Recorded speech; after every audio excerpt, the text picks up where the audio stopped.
It's the Society of Obstetricians and Gynecologists of Ghana Annual General and Scientific Meeting 2024. Hooray! Our theme this year is promoting adolescent sexual and reproductive health and rights in the context of rising HIV infection in Ghana, a call to action. Join esteemed SOGOG members from the length and breadth of Ghana and beyond for the 3-day educative, quality professional networking, impactful, fun-filled and deeply refreshing annual general meeting at the Eastern Premier Hotel, Koforidua. Thursday afternoon, we check in and explore the beautiful city of Koforidua. Don't forget to check out the famous Abasi Fufu joints and the signature Capital View Pizza. Thursday evening, we unwind and reconnect with former bosses, mentors, and new colleagues over some live band music, sobolo, wine, palm wine, and barbecue. Remember to pack your dancing shoes. Friday, we have our opening ceremony with our patron, Her Excellency, the Second Lady of Ghana in attendance, scientific sessions with abstract presentation, conference address, and our maiden edition special awards and business meeting later in the evening. Elevate your cardiopulmonary function with a refreshing hike and walk on the Canopy Walkway at the Bonso Eco Park and grab a quick lunch before departure Saturday afternoon. So you see, you can't miss this. Certainly not for all the tea in China or all the kinky and gobe in Accra. My dear gynecologists, me paucho, me de kuku, oh fine ne.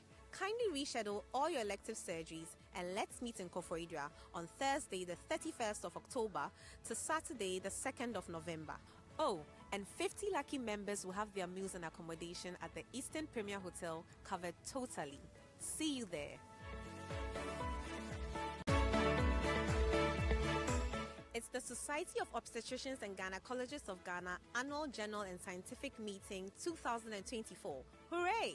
Our theme this year is promoting adolescent sexual and reproductive health and rights in the context of rising HIV infection in Ghana, a call to action. Join esteemed SOGOG members from the length and breadth of Ghana and beyond for the 3-day educative, quality professional networking, impactful, fun-filled and package, an interventional research and implementation that was done by Kibeli, Ghana, with a national scale-up currently ongoing. Numbers, and then there is a delay in assessment and treatment of these clients when they get to the facility. And this is what obstetric triage as an interventional program sought to remedy. We noticed also that at the regional facilities, mortality rates are to about 2 to 3 times the national average. Now, currently, what we have in our public or in our health sector is a first-come, first-served basis for provision of care.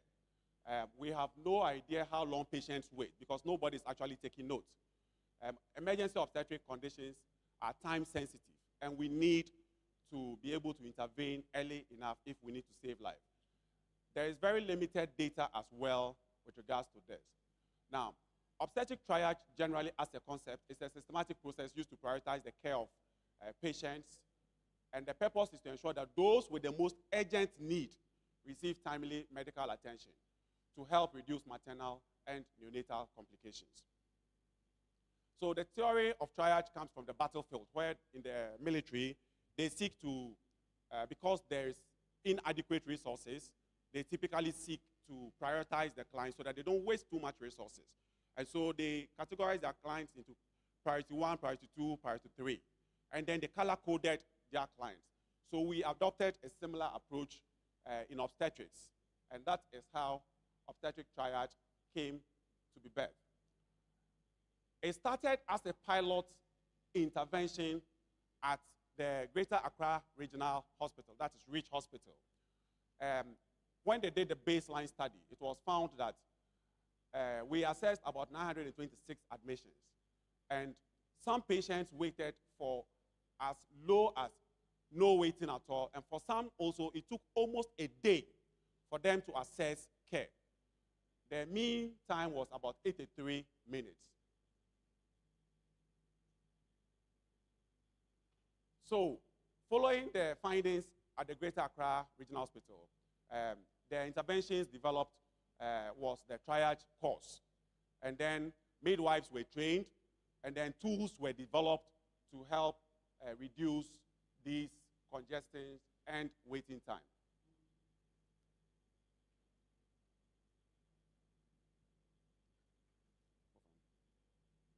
So the various tools that were developed, the first was the triage assessment form, which was an objective form structured around the primary survey, the secondary survey, the diagnosis, as well as the care plan. So this was supposed to synchronize the clocking of clients so that we have a uniform way of assessing all clients to ensure that nothing is missed. The next form that was developed as well was the Muse charts. This was adopted from some other environments where this was being used. We noticed that the charts that we currently use in the provision of care and checking of vital signs for our clients, which is the TPR chart, was the pink sheet, and it did not provide prompt or early detection of a deteriorating client. The Muse chart is color-coded, and based on this, it is very easy to pick up a problem if a patient is deteriorating because you would have plotted it in a specific color code. And the color code has significance with regards to the severity of the patient's condition. Then we have the triage risk acuity chart. Now, this acuity chart has categorized maternal conditions. It is non-exhaustive. However, it has characterized the major maternal conditions into color codes, based on which the priority of care that should be given the patients is determined.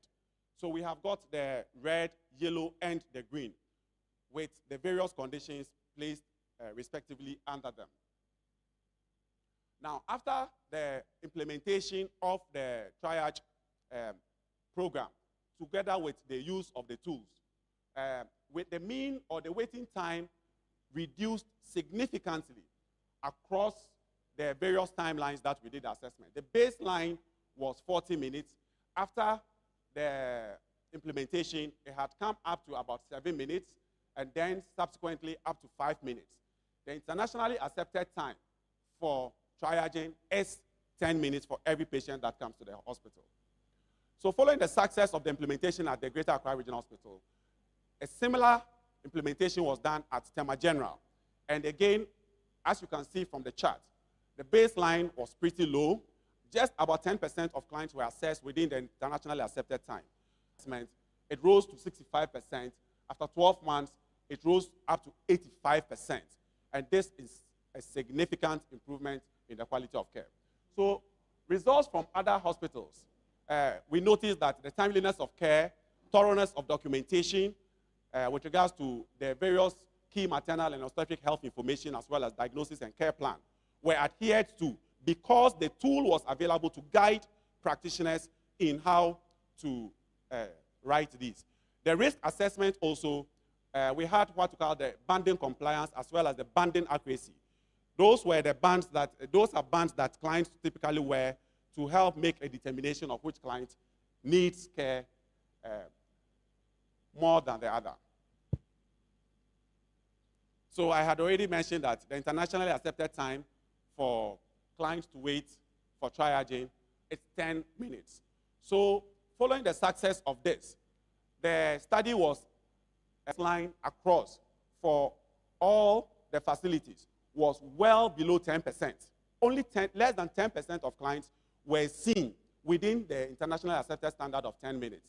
Subsequently, after the training and implementation of the program, it rose well above 80% for most of the facilities. And it has remained so even after about 3 to 4 years after the project has been completed. So with regards to the documentation, we used to have a lot of gaps in our national database. Triaging, the introduction of triaging has improved the documentation that has happened within the hospital settings, providing us with very significant data as well to work with and take decisions.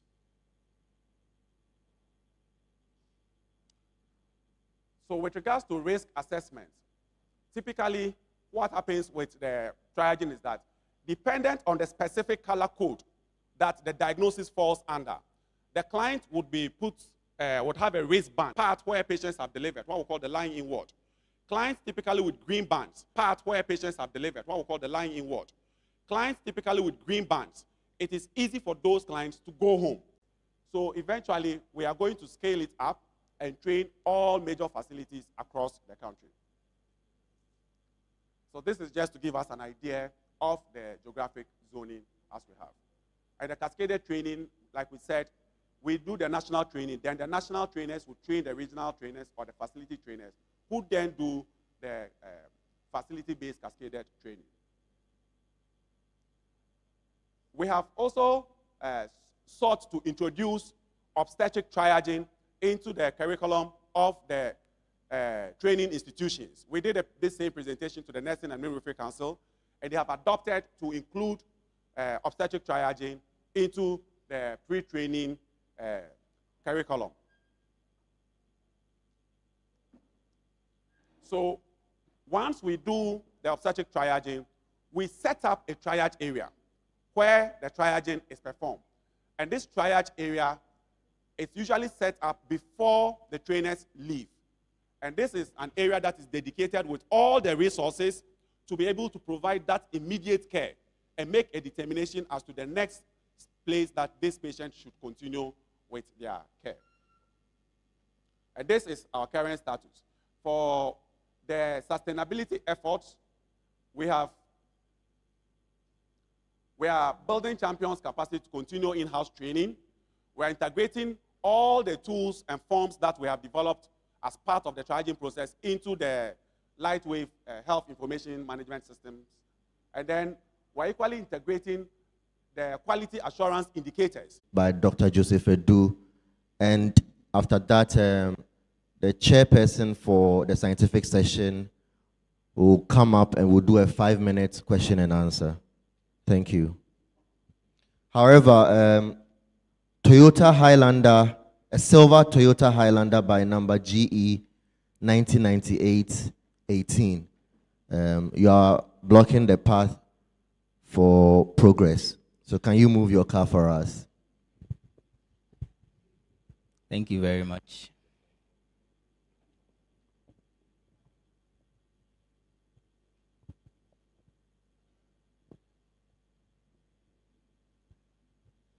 So in the next 5 minutes, I would like to take you through the work we did in the Lower Menya-Krobo municipality, looking at chronic stress in pregnancy and its implications on maternal mental health.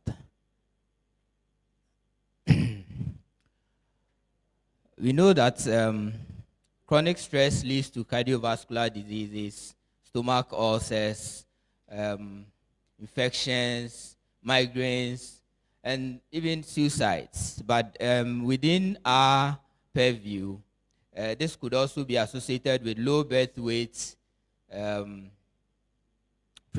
birth, small for gestational age, inflammatory and epigenetic changes, even at the molecular level for the baby and the mother. And then also, if we look at pregnancy-specific stress, pre- and antepartum depression and anxiety and other affective emotion-based mental health challenges also affect women. In sub-Saharan African countries, many factors such as insecurity, poverty, unemployment, and all the list tend to contribute to high stress. And this has been calculated to be close to 20%, and even higher in some countries.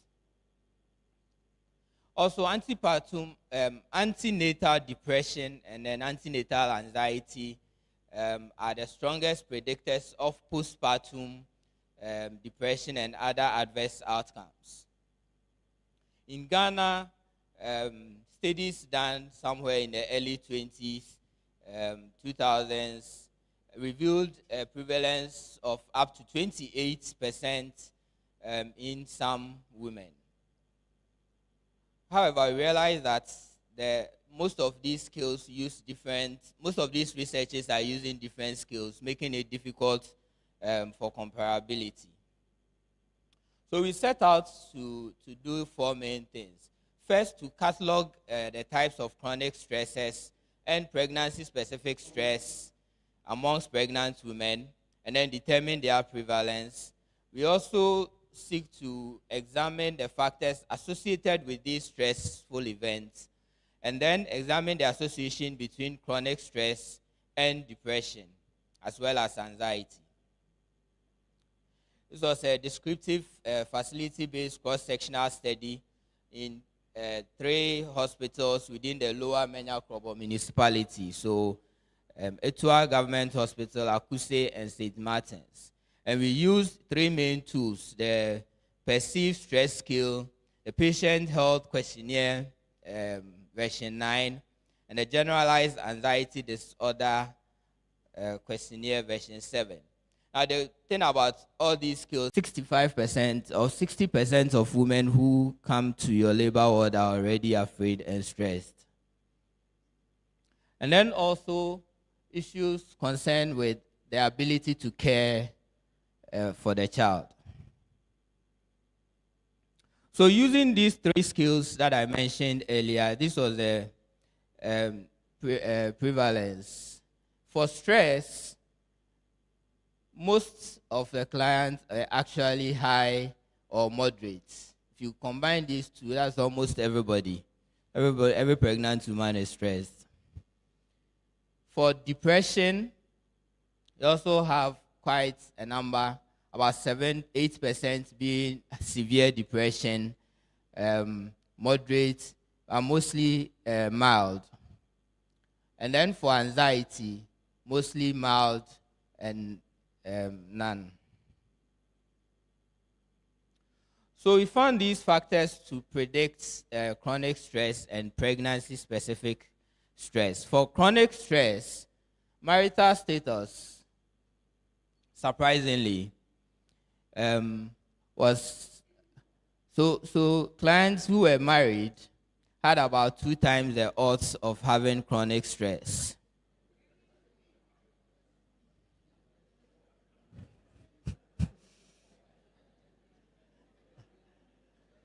And it was even higher for those who were not married but living together. Okay, that's about 3 times the odds. Now, when we come to pregnancy-specific stress, the main was about 3 times the odds for stress of the ability to take care of the child, and nurture the child in women. It's not moving. Next slide. Good. It's okay. For depression, can you go back 1? Good. So here is the interesting bit. See, for depression, those married actually had lower odds. So the men cause stress, but they don't cause depression, I suppose. But also realize that for number of pregnancies, the odds increase with the number of pregnancies. So the more pregnancies the woman is having, the higher the odds of being depressed. And those who experience some changes in their marital or relationship status during the pregnancy also recorded very high, about twice the odds of being depressed. And then for anxiety, here again, marital status had lower odds. Fear of childbirth or fear of having a child with congenital anomaly also increases the odds for anxiety. And realize that in general, those who self-reported high stress also had a high odds of developing anxiety.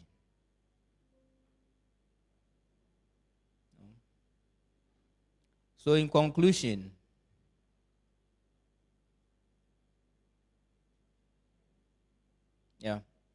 so what did we end up with? This was one of the very first studies to examine the relationship between chronic stress, pregnancy-specific stress, depression, and anxiety in pregnant women. And through this, we were able to identify 7 domains of chronic stress and 5 domains of pregnancy-specific stress, which were very relevant to our local context. Also helped us to predict models of chronic stress and pregnancy-specific stresses, anxiety and depression, and identify points and subpopulations that need to be further screened. And also revealed original insights to support the evidence gathering process as we develop our maternal mental health protocols. So I'll end with this last slide. This study comprehensively supports the comprehensive antenatal and postnatal mental health management for pregnant women. It also supports the integration of mental health into existing maternal health services. If we look at the percentage of women, pregnant women reporting with these depression and anxiety, the numbers are huge, and so it would require tax sharing in the care, the support, the education, the screening, and even the treatment of maternal mental health. And the development and construction of tools which will fit our local context in screening for stress, depression, and anxiety will be necessary in future. Thank you very much.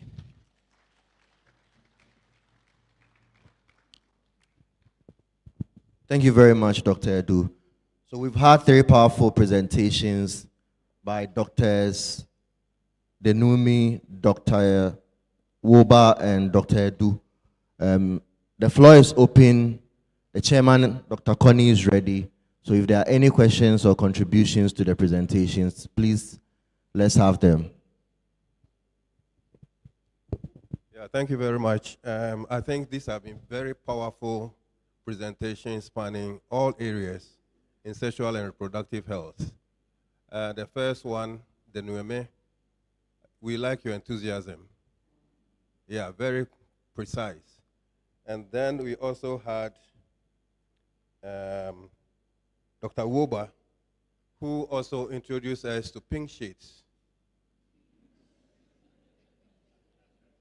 And then finally, Dr. Edu, I wouldn't like to say what he said, but he's cautioning us about marriage and stress. So 3 questions, please ask these questions and direct them to any of the presenters.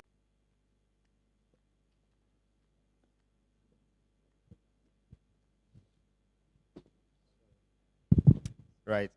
My name is Kwame Edubonsafu. I have a question or clarification to get from Dr. Edu. This is a great presentation. Your findings very interesting, as the chair said. It surprises that we have married women having high stress, and then you mentioned that, on the other hand, they have more anxiety. And then you now said that the higher you have a stress, the more you get anxiety. And so it looks like there's some conflict there, if you can explain, because married women have more stress. On the other hand, married women have more anxiety. And you said that the higher the stress, the more anxiety you get. And so it looks like it's not coming together smoothly. I don't know if you can comment on that. Thank you very much. Before you answer, we will take another question. Thank you very much. My name is Koju Sabin. Just a comment on the first presenter. I think in the course of the presentation, the school where the study was carried out, this is sensitive information. So in such presentations, I think the name should be anonymized. Now, Dr. Edu, I think the depression and the anxiety. I would want to know how you measured it. I mean, what tool did you use? Or do you use the services of a psychologist or a psychiatrist? Thank you. Thank you very much. We'll take the last question, and Dr. Edu would answer. Yes, I'm Barnabas Nagandao. To Dr. Wobar, it's a great research, which is not new anyway. There will be a need to follow up. You can triage very well, but you don't have levels of care according to your facility. You may not get success. If you don't have resources available according to your color code, if you triage a case to be a red and the relatives have to go to blood bank, have to go to get medicines outside the hospital, then at the end of the day, you achieve nothing. So we need to link up triaging with availability according to color code, levels of care. Well, you can't put a house officer or a medical officer at the red zone. It must be a resident to start with. Then finally, your final success will depend on the final outcome of your patient. Thank you. Thank you very much. Dr. Edu. Thank you. So let me start from the last one, which is quite straightforward. So we use three main tools: the perceived stress scale, the patient health questionnaire 9, and then the generalized anxiety disorder scale versions 7. So those were these, as I said, had been used and validated in country and even translated into Chi. So it could be administered by any trained person. So we didn't need specialized psychologists to do this. Thank you. So, Kwame,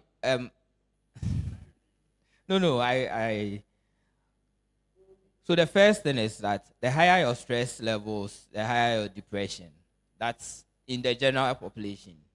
However, in the pregnant women, even though marital status caused higher stress, it did not translate to depression.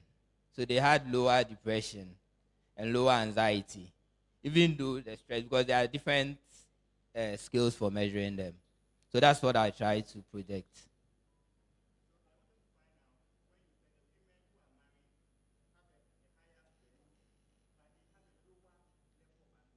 Yes.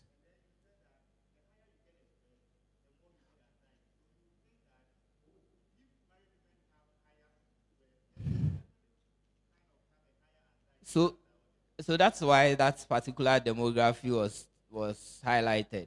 In the general trend, those who had higher stress had higher depression and anxiety.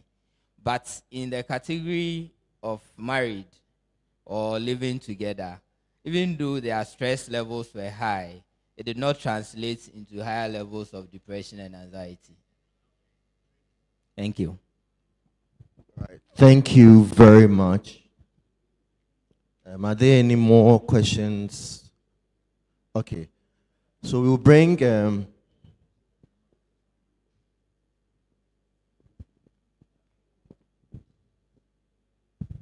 Yeah, thank you very much. Very great questions, and I'm sure there are more answers that we are seeking. During the course of the break, please have some interactions and ask some more questions to the presenters. I'm getting signals that we have to end the first session so that we can start with the opening ceremony. I thank you all for your audience.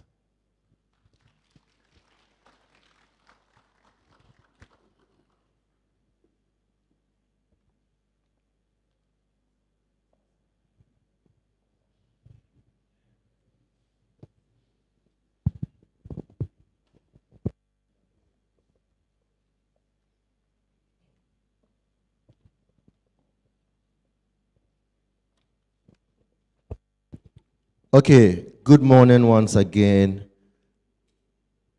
and welcome everybody to the SOGOG AGSM. We would want to acknowledge all dignitaries present.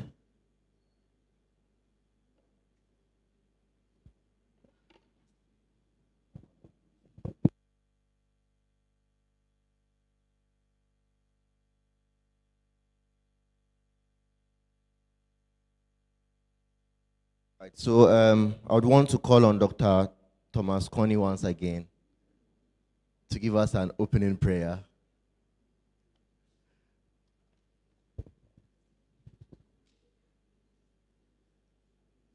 I'm going to say a very short opening prayer, and it's going to be accompanied by praise, by song, and it's going to be brief, and I'm sure you all join me as we sing along and we go into the prayer mode.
Heavenly Father, we thank you.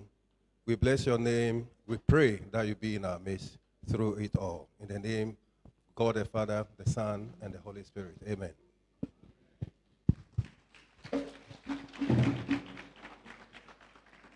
That was very lovely. At this point, I would want to introduce the one polyglot I know, a very legendary man. My first experience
Can we all rise, please? Can we all rise?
Thank you so much. Our culture is really beautiful, don't you agree? Yes, and please, could we move forward before we start? Those at the back, please. Thank you. We all know backbenching is nice, but can we move forward so that we can have very lovely photos and videos for the streaming? So those at the back, can we please move forward?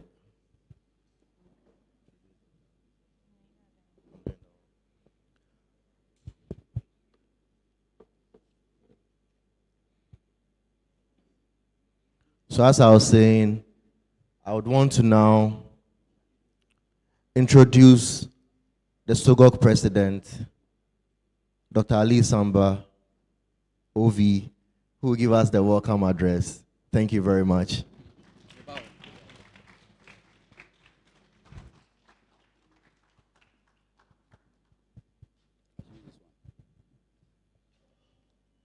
Thank you very much, Dr. Bafo Poku.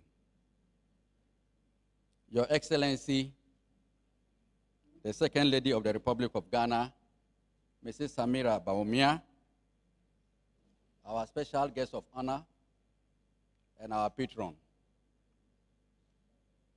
the Honorable Minister of Health, Dr. Okuboy, ably represented by Dr. Darius Osekofi, former CEO of UGMC and now a technical advisor to the Minister of Health, the Eastern Regional Minister, Honorable Seth Ichampong, who is our host, the Omanhini of the Joabin traditional area, Dasibre Nana Kweku Boatin III, our keynote speaker, the Director General of Ghana Health Services, ably represented by the Eastern Regional Director of Health Services, Dr. Fosu, the Eastern Regional Commander of Police Service, DCOP Emmanuel Chum Ankra, the Country Director of Oxfam, the Officer in Charge of WHO Ghana Country Office, the Dean of the School of Public Health, University of Ghana, Professor Topi, past presidents of SOGOG, the President of the Family Health Medical School, the Chairman of Faculty of Obs and Gynae, Ghana College of Physicians and Surgeons, who happens to be my special personal assistant, our partners, our distinguished special award winners, esteemed colleague OBGYNs, honored guests, ladies and gentlemen. It is an honor to stand before you at this significant annual gathering, the annual general and scientific meeting of SOGOG 2024. As the president of the society, I extend a warm welcome to all of you here today, experts, policymakers, advocates, and champions for health. We are gathered here to share the current trends of HIV infection, particularly among our youth, and what needs to be done. We shall be discussing postgraduate training in OBGYN, the challenges, and how to improve upon the quality of our training. Our 5-year strategic plan will be unveiled. This document serves to guide our activities for the next 5 years. We call on all our partners and stakeholders to study this document and see how we can collaborate, because we have the human capacity.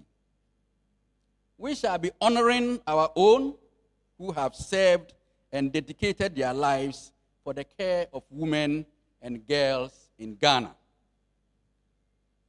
And we also say, all work and no play makes the OBGYN a dull physician. We have a special package for us to distress and also have fun. It's not all about Lycor, Lokia, longitudinal lie, and all that. So we are putting all those things behind us and have fun. It's very important to have fun. Your Excellency, we are united by a critical mission to address adolescent sexual and reproductive health and rights in the face of a concerning rise in HIV infections among our youth. This is not only a health issue, but a societal challenge that affects us all. Our team today, promoting adolescent sexual and reproductive health and rights in the context of rising HIV infections in Ghana, a call to action, speaks directly to the urgency and importance of our collective response.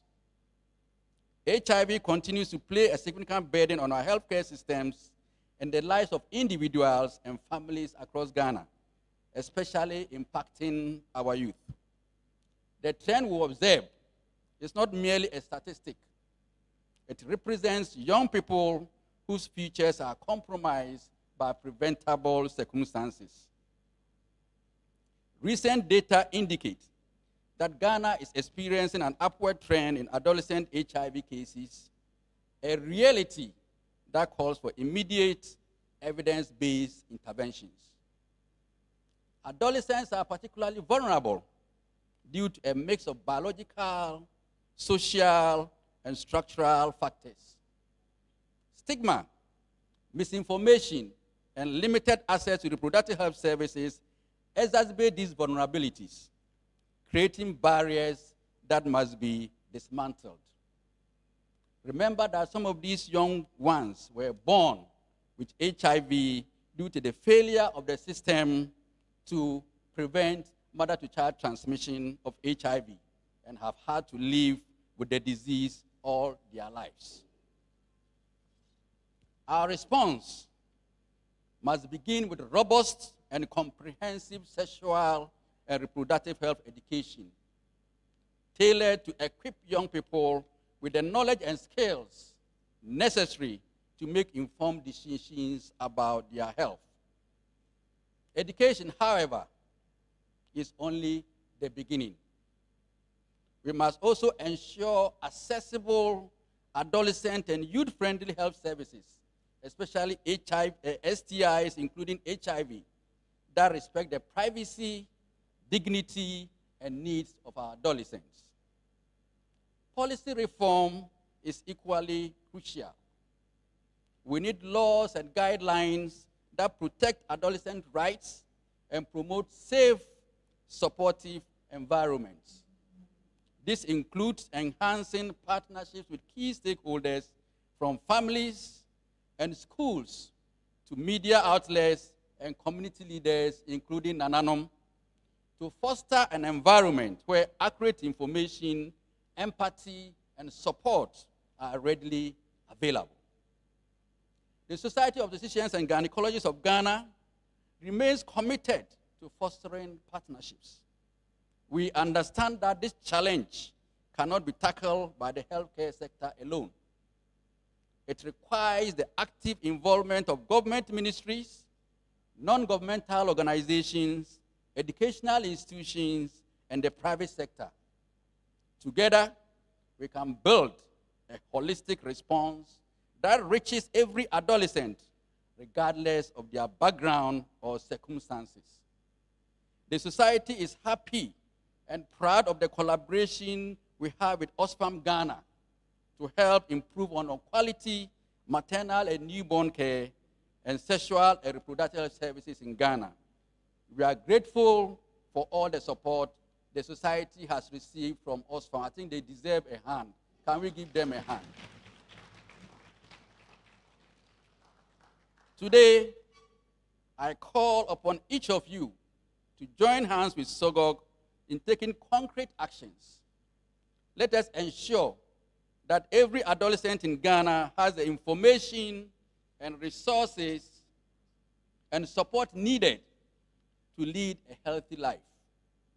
Let us work to remove stigma surrounding HIV and sexual health discussions so that young people feel safe to seek help without fear of judgment or discrimination.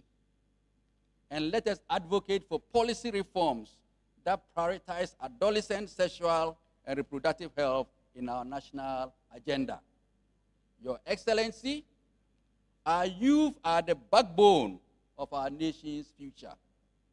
and they deserve nothing less than our support and commitment.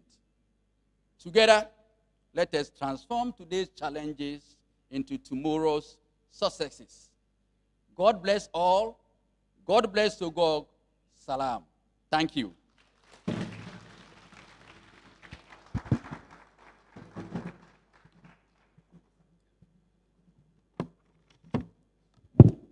Thank you so much, Dr. Ali Samba. It's wonderful to have all of us here, like minds, to promote health.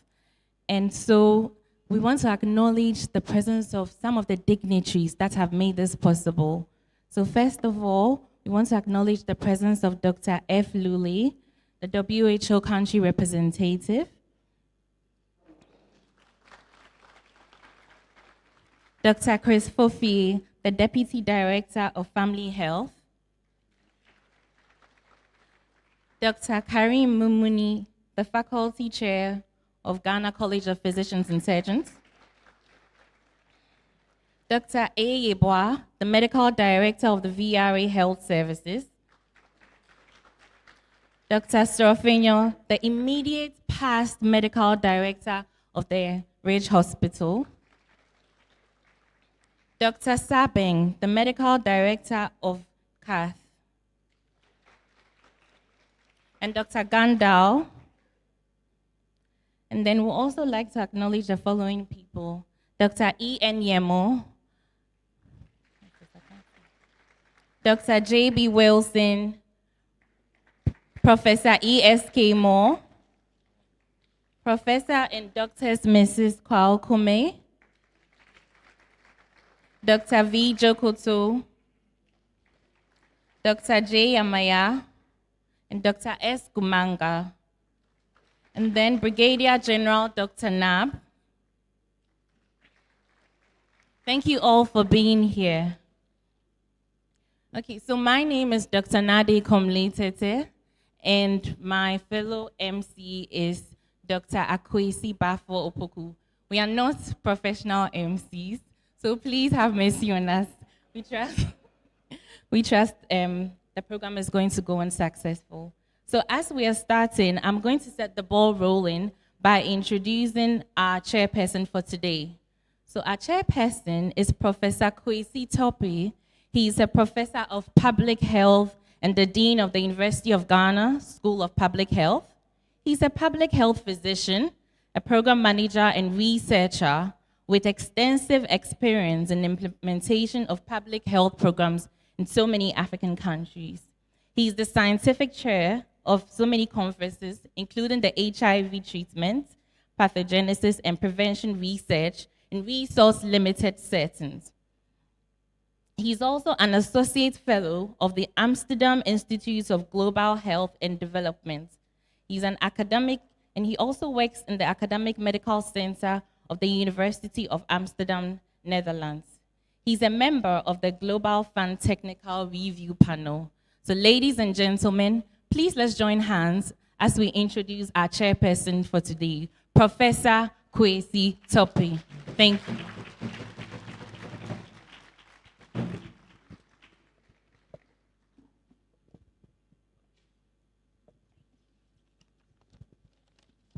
Thank you very much. And I think I'll stand on the protocol established by the president, and then I'll say good morning. It's really a pleasure to be here, and this actually takes me back many, many years in my career. You see, when I see my boss, Professor Kwaokume, as a medical student, I worked on this floor with Papa Gosh. I think most of you were taught by, and Prof. Gosh, Dr. Gosh would say, students who teach, if Kwaokume teach, tell. If Ncheche teach, tell. If book teach, book open. Yes, so I'm really very happy, and even though I'm not an obstetrician, I consider myself a friend of the profession. And I'm extremely excited about the theme for this conference, that promoting adolescent sexual and reproductive health and right in the context of HIV. Why? Because for now, we've had a lot of people in the infectious disease space, public health, pediatrics, working in this area. And I think getting the obstetricians, gynecologists to unleash their vast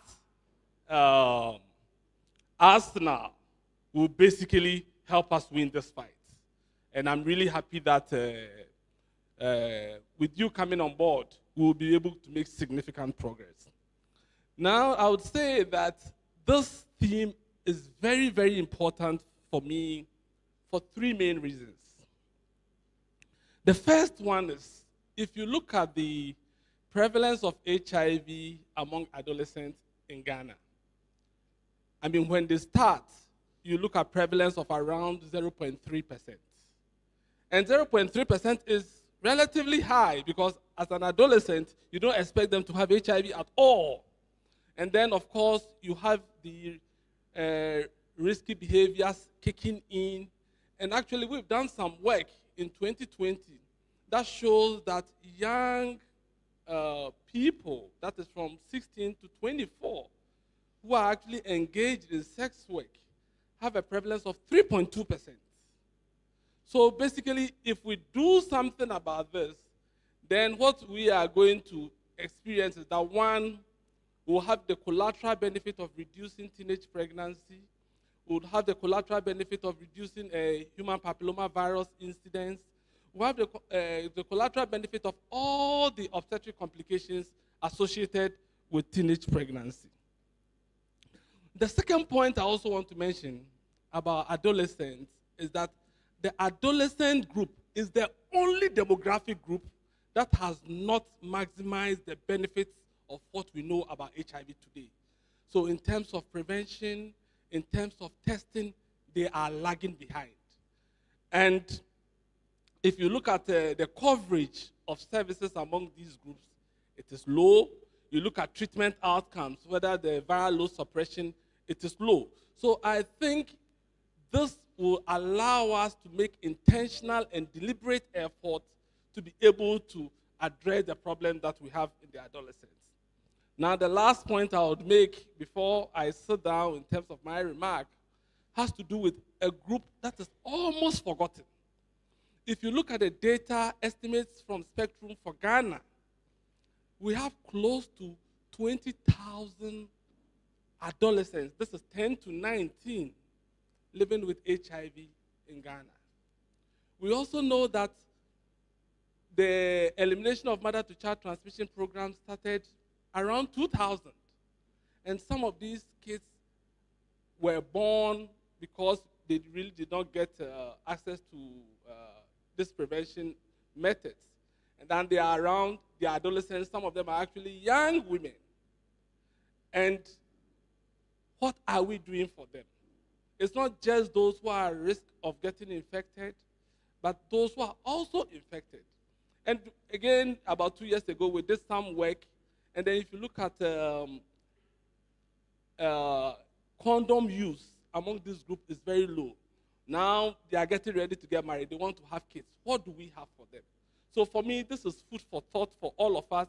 And I hope that with this meeting, we'll be able to discuss some of the approaches to address those who are at risk and those who are already infected. With these few words, Mr. President, I want to thank you for the invitation, and I accept to chair this opening ceremony. Thank you very much.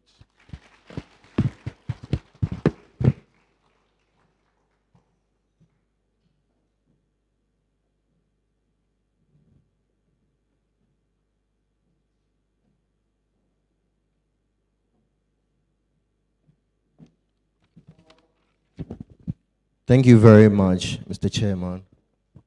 Would also want to acknowledge in our presence other dignitaries. I mean, the list is not exhaustive, so as and when we would acknowledge people.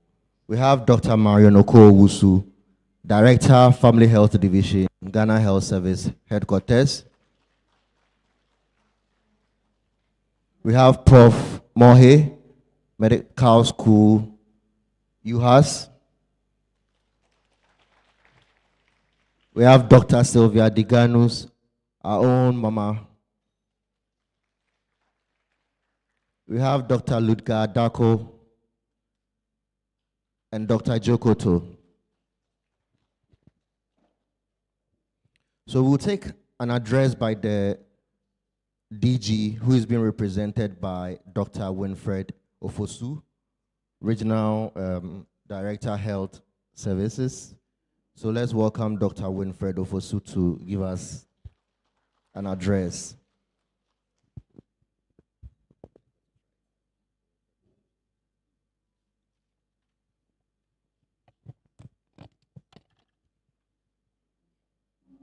Thank you, MC.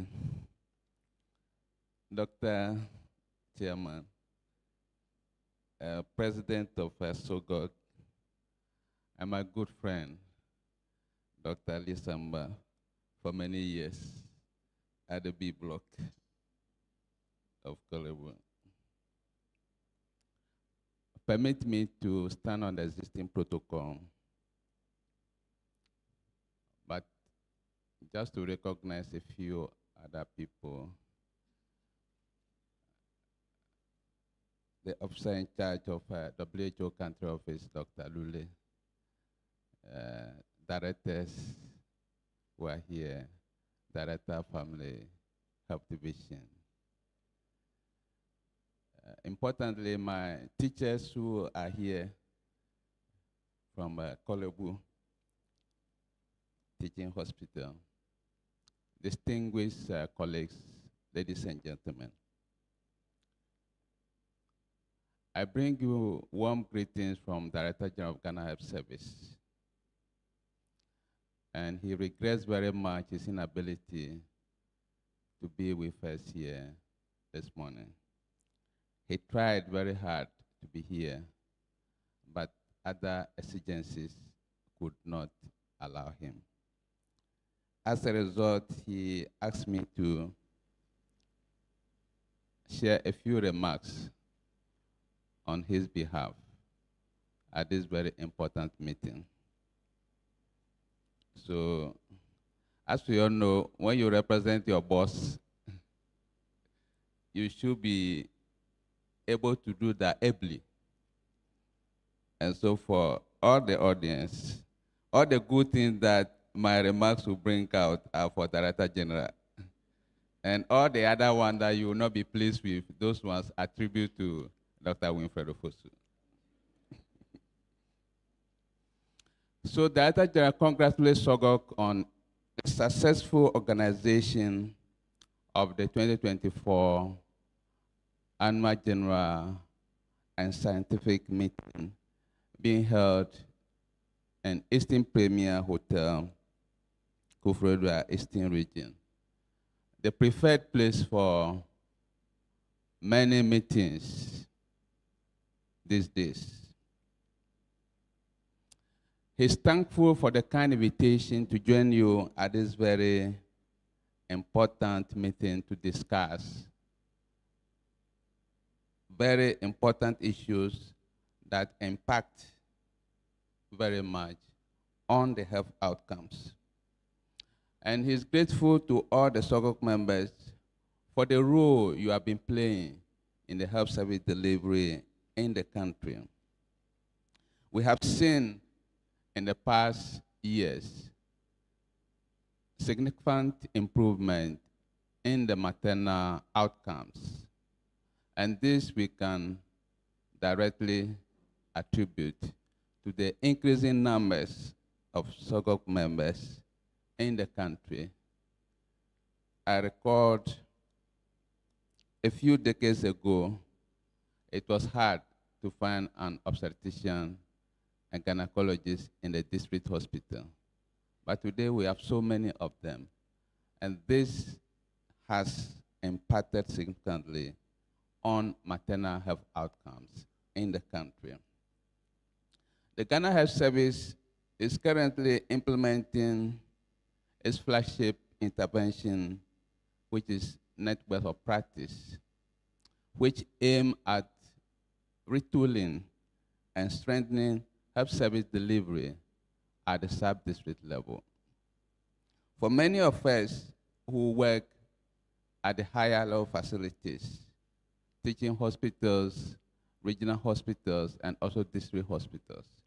We know that many of the mortalities, particularly of our dear women, in relation to pregnancies that occur, a lot of them come from the communities, and that's at the sub-district level. So to stem the tide of this increasing poor health outcomes, the service, together with partners, support, are implementing this important intervention.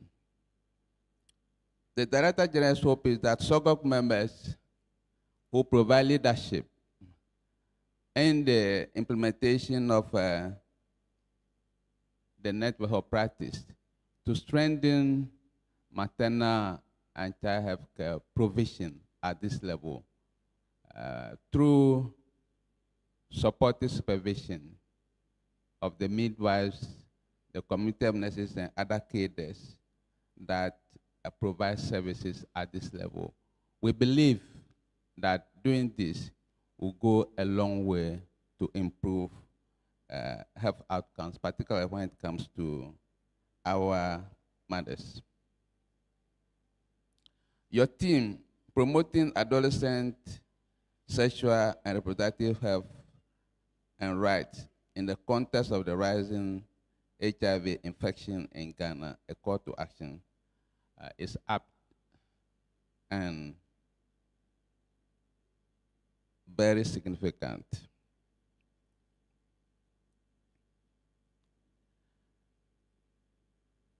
I recall a few months ago, we had a program.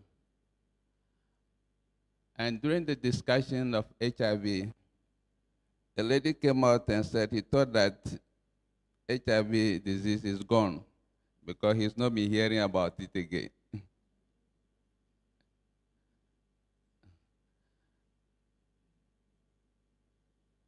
So anytime there's silence, it means that there's no problem.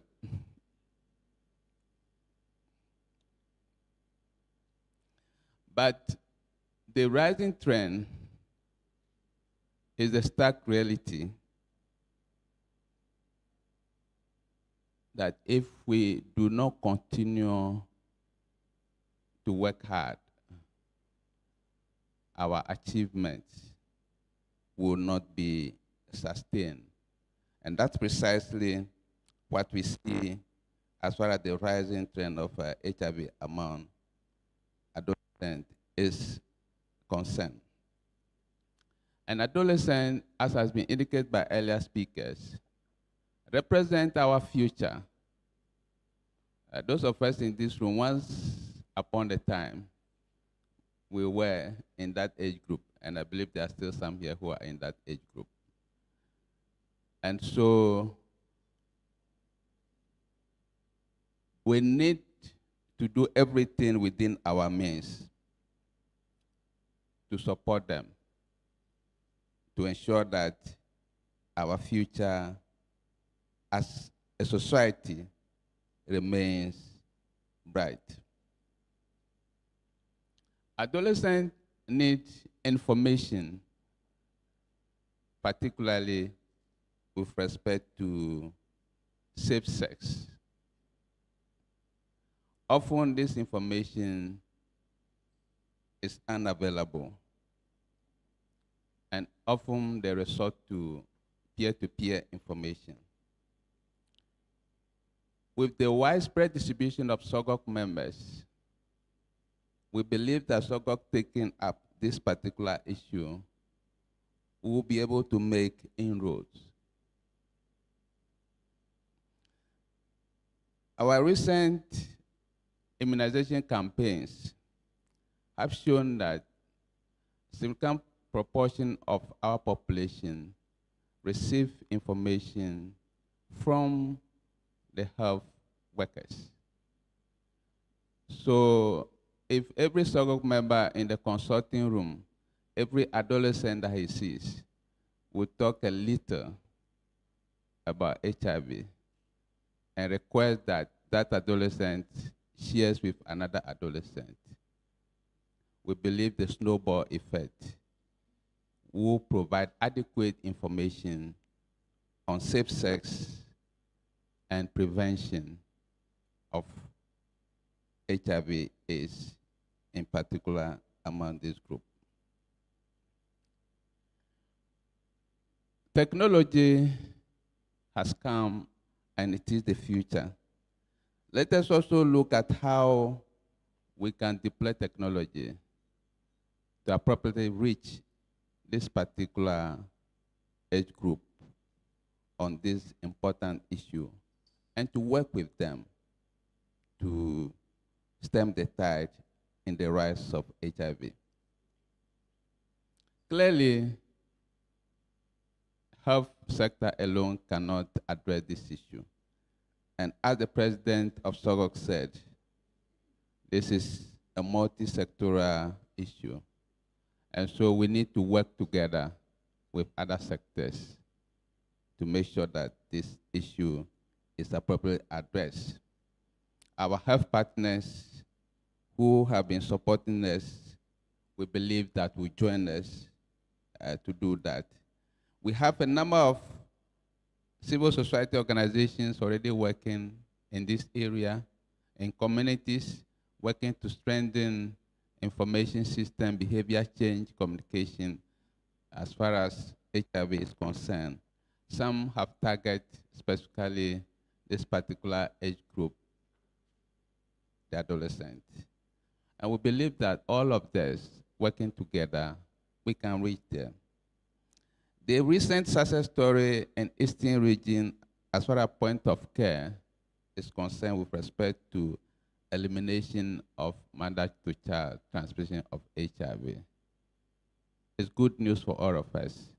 It means that if this intervention is scaled up, we can have newborns born by mothers who are reactive, but who are free from HIV. And if we are able to nurture this age group, we can eliminate HIV among the adolescents. Once again, on behalf of the Director General, I want to thank the President of SOGOG and all gathered for the opportunity to share a few thoughts on his behalf. Thank you for your attention.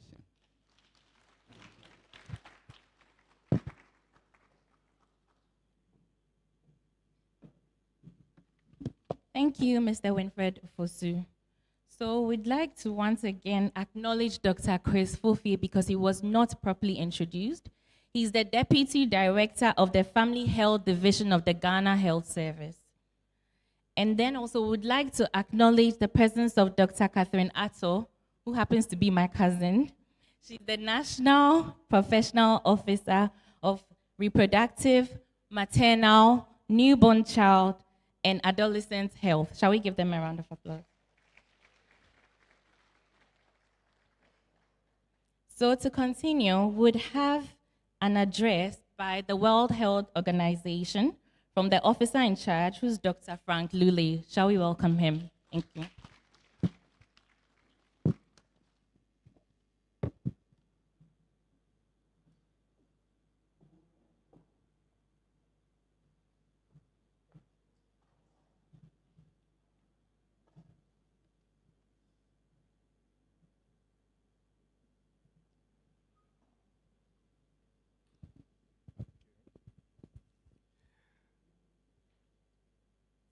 Mr. Chair,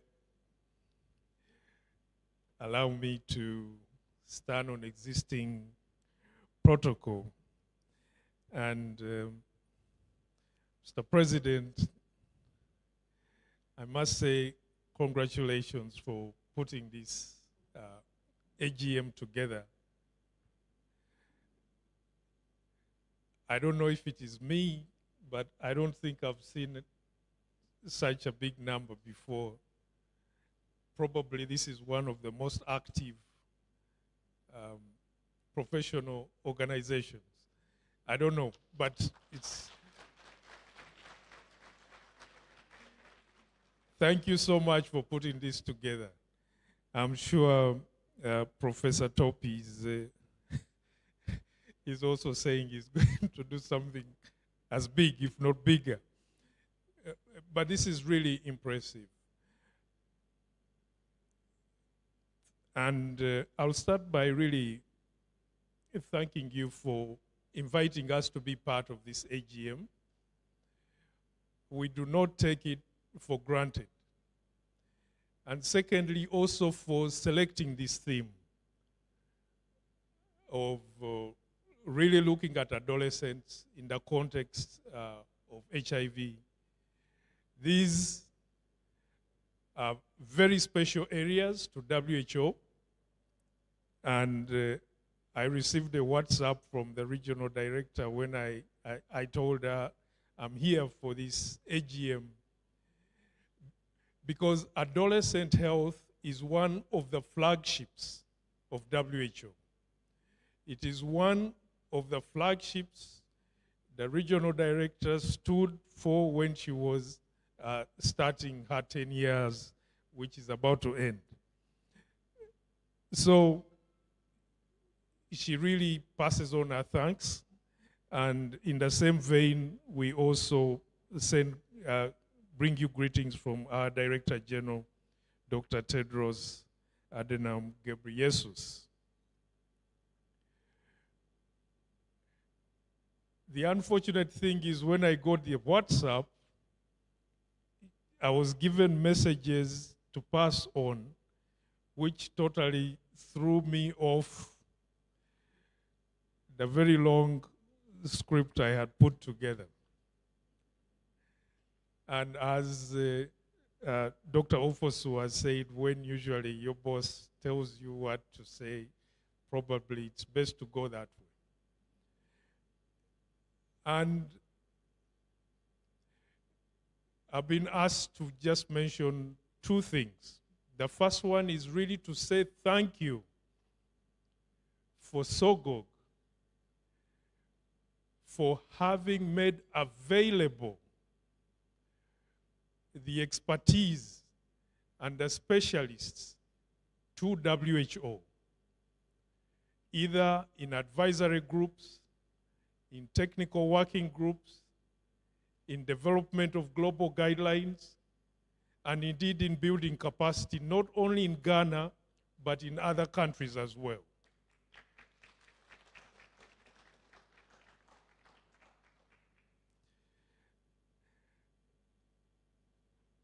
But she said we still need more. So it is our hope that we will continue really working together to really support the world. And in this area of adolescent health, I think, as was mentioned by the chairman, there are a lot of gaps in which we really have to contribute. For us as WHO here in Ghana, we're available and continue to be available to work with you as we support the government, as we support the Ministry of Health, as we support Ghana Health Service. We are available as WHO, and I hope we're having a formal working relationship, either through a memorandum of understanding, either through some level of agreement to move the work of adolescent health forward in Ghana. That is our commitment as WHO. So, but allow me as I finish, because this is a brief address. That was the message really, to thank this organization, the association, for the contribution to WHO. And I won't, but the last one here says, I would like to congratulate Society of Obstetricians and the Gynecologists of Ghana for organizing this impactful event. We, as WHO, wish you a successful annual General Scientific Meeting. Thank you very much.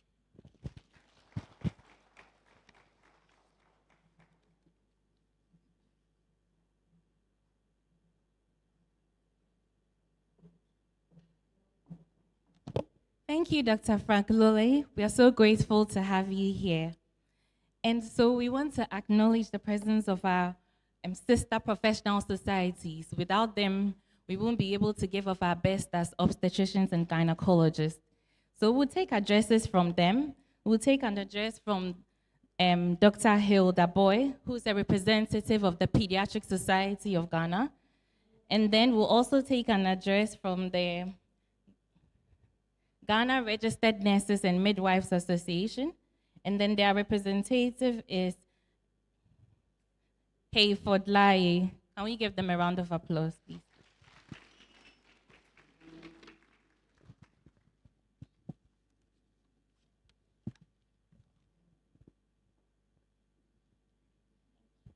Somehow I thought the clapping would continue. Thank you. Thank you very much. So I feel honored to be here. Somehow I feel like I'm a member of SOGOG, at heart and by marriage. Okay. Our chairman, SOGOG president, distinguished ladies and gentlemen, good morning. On behalf of the Pediatric Society of Ghana, can you see my face? Okay. So on behalf of the Pediatric Society of Ghana, we extend our support to you, the Society of Obstetricians and Gynecologists, as you gather to address the present theme, promoting adolescent sexual and reproductive health and rights in the context of rising HIV infection in Ghana, a call to action. Now, it's a timely reminder of the critical role healthcare professionals play in shaping a healthier future for our youth. And the Pediatric Society of Ghana is happy that SOGOG is taking action on this important issue. Our chairman has spoken a lot about the statistics, so I will not go back there. But we can all see that it's a worrying trend, and it emphasizes the need for urgent action so that we can prefer solutions to this problem. Now, healthcare professionals play a very crucial role in addressing the challenges that the adolescents face, and they are the future of the country. And they'll do this by providing comprehensive sexual and reproductive health education, access to adolescent-friendly sexual and reproductive health services, and also work towards stigma reduction, which is really important when we talk about sexual and reproductive health issues amongst adolescents.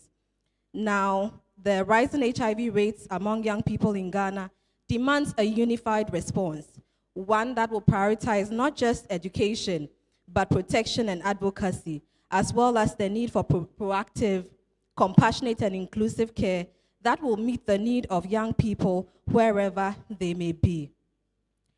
As trusted figures in our communities, your work not only protects, but you have the unique ability to influence young people's understanding of their health and rights.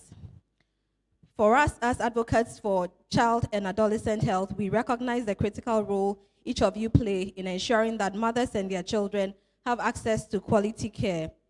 We also recognize that young people are among the most vulnerable and that addressing their unique sexual and reproductive health needs is critical to building a healthier and more resilient generation. We all have a big role to play, and we are happy that you are taking a lead on this for this year. Together, we can advocate for policies that support adolescent health initiatives and ensure that every young person in Ghana has the opportunity to thrive. Thank you for your unwavering commitment and dedication to this mission and for prioritizing the well-being and rights of Ghana's youth. Your work is vital in creating a healthier and more informed generation. Have a fruitful and impactful meeting. Aiko to SOGOG, and long live. Long live the adolescents in Ghana. God bless you.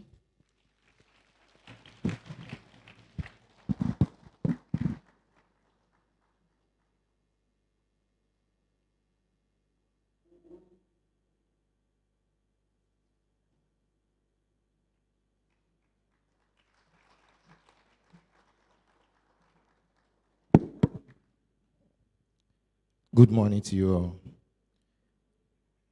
Professor Chair, permit me to stand on existing protocol to deliver this fraternal message. I bring you warm greetings from Mrs. Perpetual Furian Prof and a team of executive, as well as the entire membership of the Ghana Registered Nurses and Midwives Association, the Mother Association of Nurses and Midwives, who form the majority of the people you interact with and work with on a daily basis, to bring you this fraternal message on the occasion of your annual general and scientific conference, where far-reaching decisions will be taken. The theme for the conference, promoting adolescent sexual and reproductive health, the rights in the context of rising HIV infection in Ghana, a call to action. The reality we faced.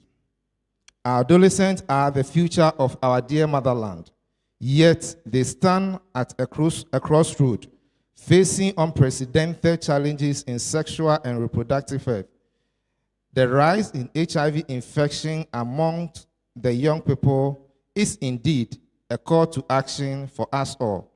It is important that we address this issue with urgency, compassion, and a commitment to safeguarding the well-being of our youth, our rights and responsibilities.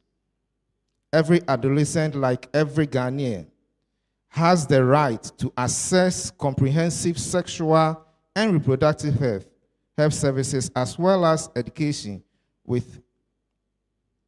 without any form of discrimination or the name calling that we are fond of doing within our health sectors. These are national and international rights. As a community, it is our responsibility to ensure that these rights are upheld and that our adolescents are empowered with knowledge, skills, and resources they need to make informed decisions about their health. And as I bring my fraternal message to a close, a call to action, today we unite our voices in a call to action. Let us advocate for policies that prioritize adolescent health, invest in comprehensive sexual education, and support health initiatives that cater specifically to the needs of our young people. Together, we can create a society where our adolescents are informed, empowered, and protected. And we in JRNMA are excited that you are leading this call, and we are ready to walk this road with you to a successful end. In conclusion, promoting adolescent sexual and reproductive health is not just a right, but it is a necessity for the future of Ghana.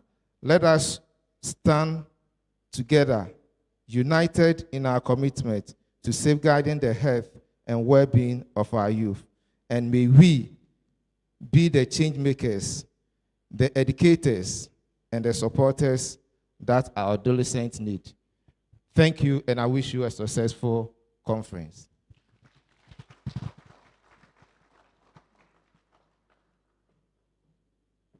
Thank you very much, First Vice President, GNRMA.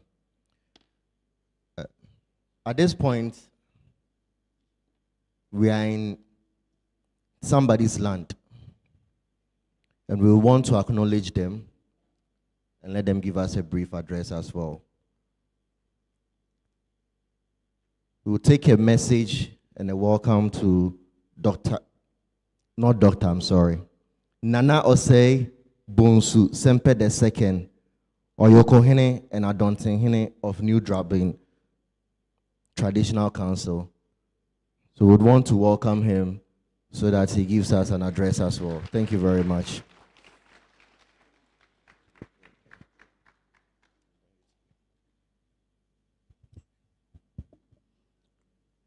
Thank you, Mr. MC. I am here to represent Dasebre Kwekubuaten, His Royal Majesty, and all protocol duly observed. It is an honor to welcome you to Koforidua, our cherished city, known for its serene landscape, rich cultural heritage, and vibrant community spirit. Koforidua increasingly become a preferred choice for many organizations, and rightly so. Our central location within Ghana, combined with the wealth of our people and our ever improving infrastructure, makes this city an ideal setting for discussions of such importance. I am pleased that you have chosen Koforidua for your annual general and scientific conference, and I trust it will provide you with an environment that fosters impactful dialogue and decision making. Mr. Chairman, the chosen team promoting adolescent sexual and reproductive health and right in the context of rising HIV infection in Ghana, a call to action, is one that resonates deeply. Adolescents being at a critical juncture in their lives require comprehensive guidance, protection, and resources to navigate the challenges of sexual and reproductive health. The rise in HIV infection among the youth in Ghana is a stark reminder of the need for collective action and strategic interventions to ensure that our young people have the knowledge, support, and protection they need to lead healthy, fulfilled lives. Mr. Chairman, as a traditional leaders, we have a pivotal role in this mission. Our communities look to us for guidance and support on many societal issues, including matters of health and well-being. With HIV, a condition that is still accompanied by stigma, traditional leaders can play an essential role in normalizing discussions on sexual health and eradicating misconceptions. By creating open and non-judgmental environment, we can encourage our adolescents to seek accurate information and access the healthcare resources they need without fear of discrimination. Further, our role involves advocacy. We are all well positioned to advocate for programs that reach adolescents at the community level. Our platforms to partner with healthcare providers, educators, and policymakers to ensure that adolescent health services are accessible and effective. We can also work towards instilling values that emphasize self-worth and respect, empowering our youth to make informed choice, and by extension, curb the spread of HIV. Mr. Chairman, as custodians of tradition, we can ensure that our cultural practices and messages promote safe and healthy behavior with modern health needs. We must also provide platforms within our community, where healthcare professionals, including members of your esteemed society, can engage directly with the youth. With the youth, demystifying HIV and encourage protective health practices. As I bring my address to an end, ladies and gentlemen, let us all reaffirm our commitment to a future where Ghana's adolescents thrive in good health, with full access to their right to education, information, and care. I look forward to the outcomes of this conference and to collaborating with you all in creating a future that upholds the health, rights, and dignity of our youth. Once again, welcome to Koforidua. May this conference inspire meaningful change and strengthen our collective resolve. Thank you and welcome.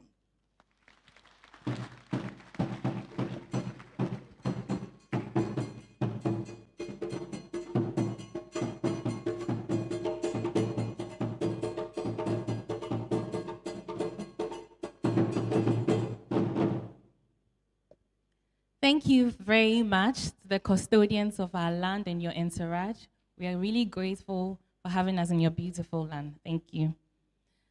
Okay, so next on our agenda, we're going to have an address by the Oxfam International Group, and this is by Hajia Fauzia Abdul Rahman, who is the project coordinator. Shall we welcome her? Thank you.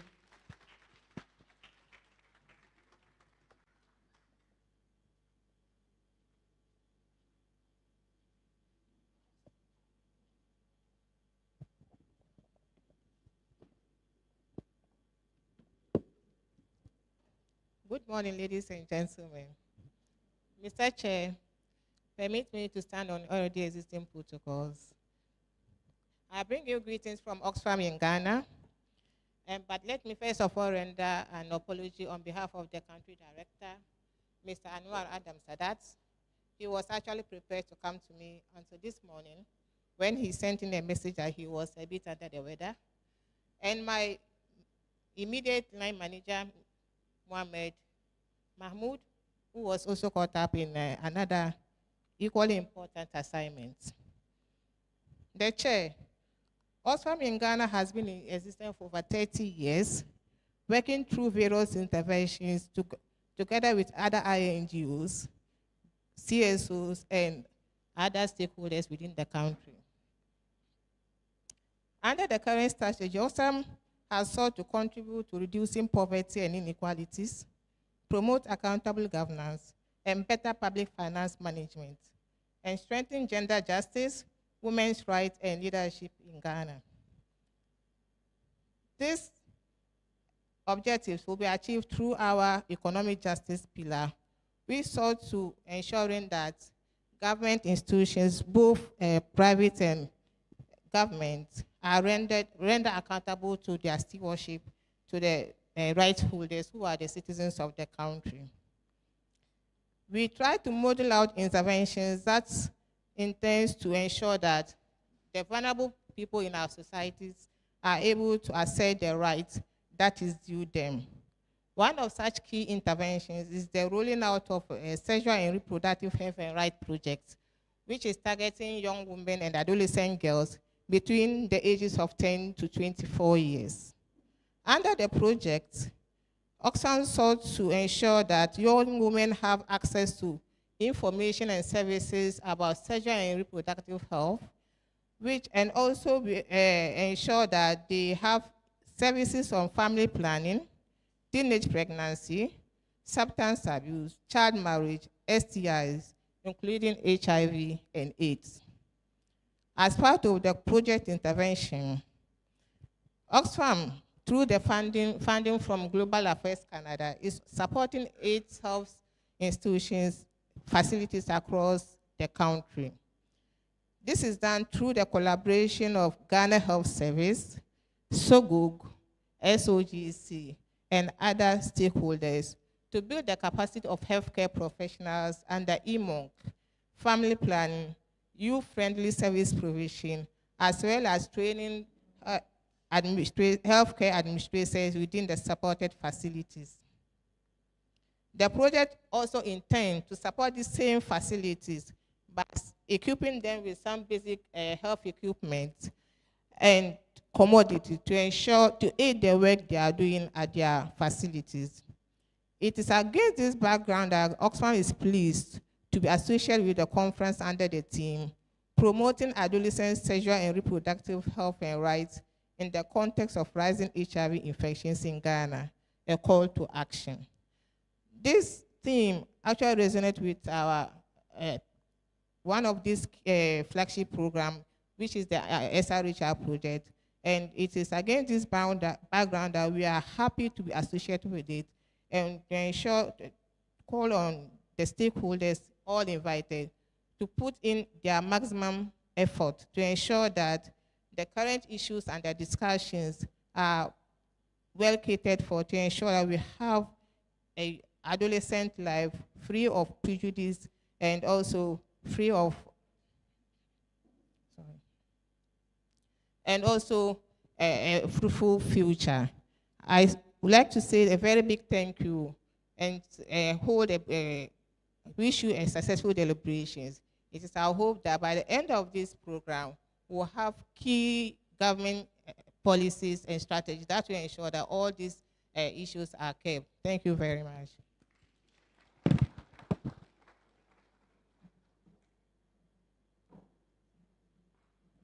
Oh, this clap is not loud enough for our main partners and the reason why we are here. Thank you so much, Oxfam International. We are so grateful. So next up, we're going to have an address by the Health Minister, who, unfortunately, he's not around today. However, he has a very good representative, Dr. Darius Osei. And Dr. Darius Osei happens to be the former University of Ghana Medical Center CEO, and currently, he is the technical advisor to the Minister for Health, and he's representing the Honorable Health Minister today. Shall we give him a round of applause? Thank you.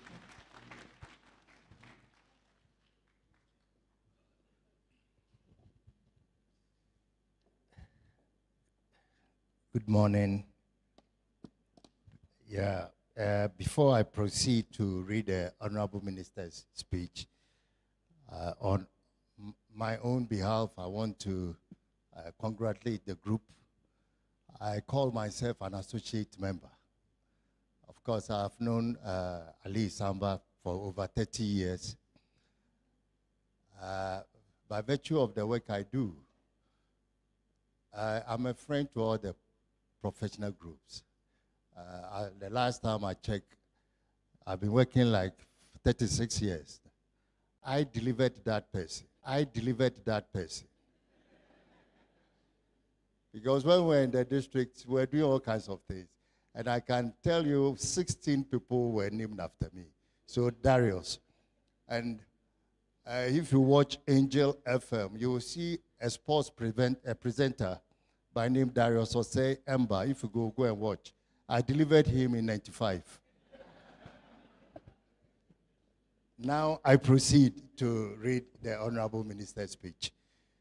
He wanted to be here, but he's in Mim with the president. I think they are opening a hospital there. So he has asked me to stand. So everything I say here is coming from the Honorable Minister. I proceed. Distinguished guest, rep of WHO, Director General of Ghana Health Service Rep,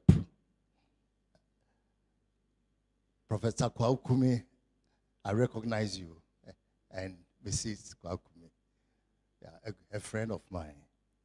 Members of the Society of Obstetricians, Gynecologists of Ghana, ladies and gentlemen, good morning to you all. It is an honor to be here today as a guest of honor at this year's annual General Scientific Conference of the Society of Obstetricians, Gynecologists of Ghana, SOGOG.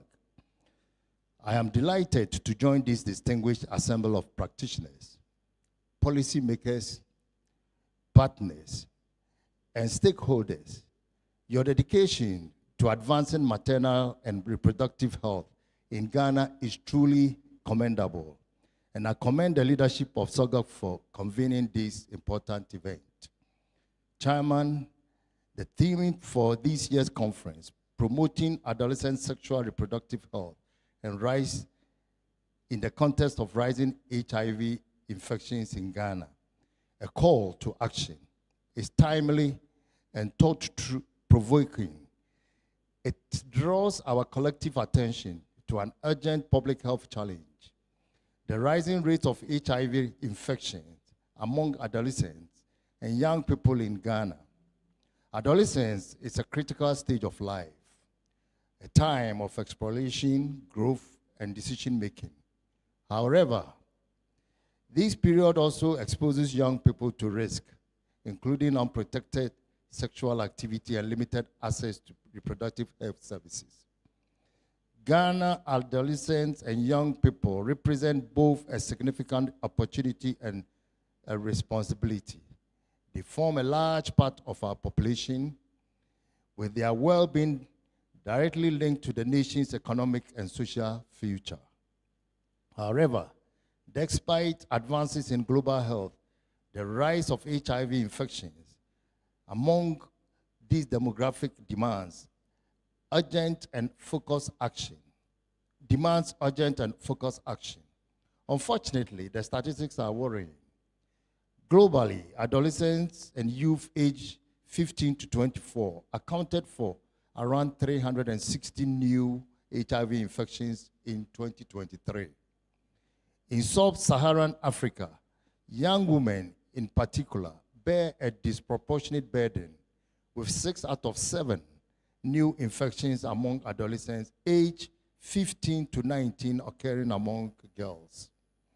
This trend reflects gender-related vulnerabilities that limit access to education, testing, and preventive services. In Ghana, the picture is just as concerning, with new infections among adolescents increasing. Further compounding challenges such as teenage pregnancies and socioeconomic vulnerabilities. Chairman, without a decisive response, the growing HIV burden on adolescents threatens to derail our development efforts. Economically, young people represent the engine of future growth. When their health is compromised by chronic illness like HIV, productivity drops and healthcare costs rise, putting pressure on both families and national budgets. Moreover, adolescents and young living with HIV face social stigma, mental health challenges, and diminished educational and employment opportunities. Addressing this situation demands urgent action, and this is where the role of specialized practitioners like obstetricians, gynecologists becomes indispensable. Your expertise and your work directly impact the health and well-being of our young people, and your voice in shaping policies and services for adolescents' sexual and reproductive health is crucial. Chairman, the Ministry of Health, recognizing the solution to rising HIV infections among adolescents, cannot rest on the health sector alone. It requires a multi-sectorial response, one that brings together the health professionals, educators, policymakers, civil society, and community leaders. I am pleased to see the presence of several key partners here today, including, we are supposed to have the Minister of Gender here, and Social Protection, the Parliamentary Committee on Health, WHO, and then academic institutions. This conference provides a platform for us to brainstorm and generate solutions that bridge gaps in service delivery, promote sexual health education, and combat stigma discrimination. I also want to emphasize the need for youth-friendly health services that respond to the unique needs of adolescents. We must ensure that young people have unrestricted access to comprehensive sexual and reproductive health education. counseling, and HIV testing and treatment services. We need to support and advocacy of all stakeholders to ensure that these policies are implemented effectively.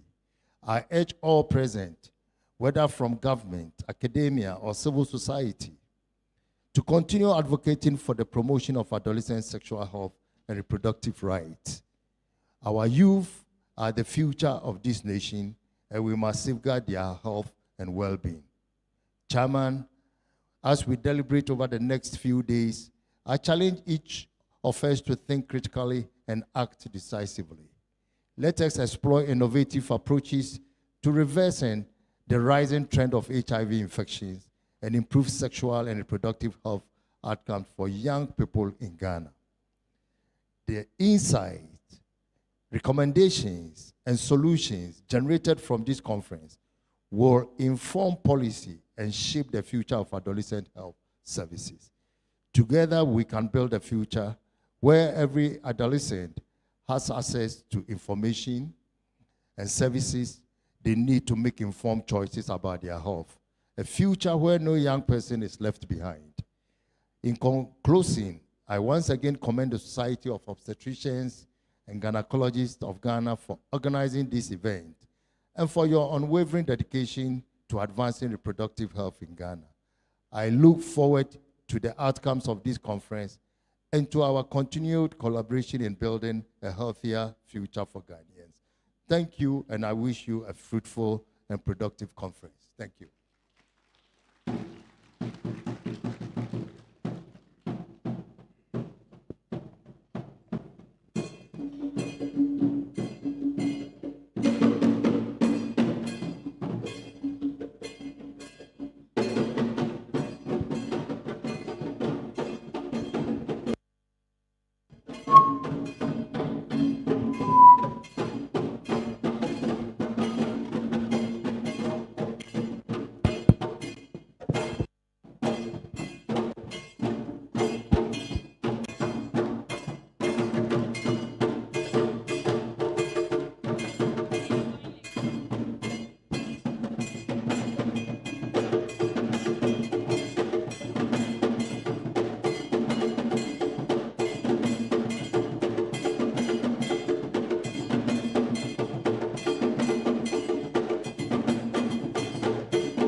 Amazing culture.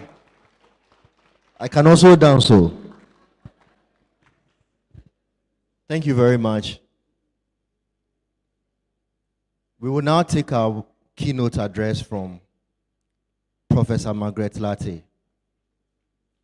Prof is a physician with specialist training in infectious diseases and dermatology, and she has vast experience in managing patients with HIV and co-infection.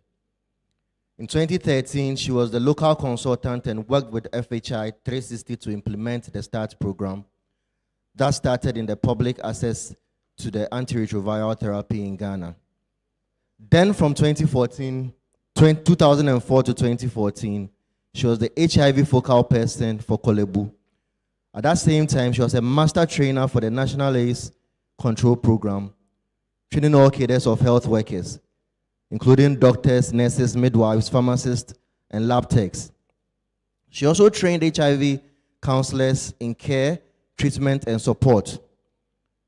She was managing over 20,000 people in the largest single HIV treatment center. When it comes to HIV advocacy, she has been involved in a lot, meeting members of the US Congress, First Lady Laura Bush, presidents and other high-powered delegations, all in efforts to increase funding and reduce and eliminate HIV. She has worked closely with the national TB and HIV control programs to produce various guidelines for the management of the two diseases. She has been involved in training, monitoring, and supervision of various aspects of HIV and TB programs, and has also worked as a consultant in the development of HIV policies and the National Strategic Plan for HIV/AIDS. She has been involved with the Ghana AIDS Commission in the organization of the local HIV conference, the Society of AIDS in Africa, and the organization of the Regional Conference, International Conference on AIDS and STIs in Africa. She's a member of the HIV Technical Working Group on Treatment and Care and HIV Drug Resistance. If I go on, I won't finish. So I'll just hand the mic over to her for her to give a keynote address.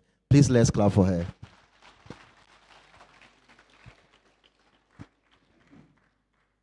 Thank you for those kind words. And good morning to everyone.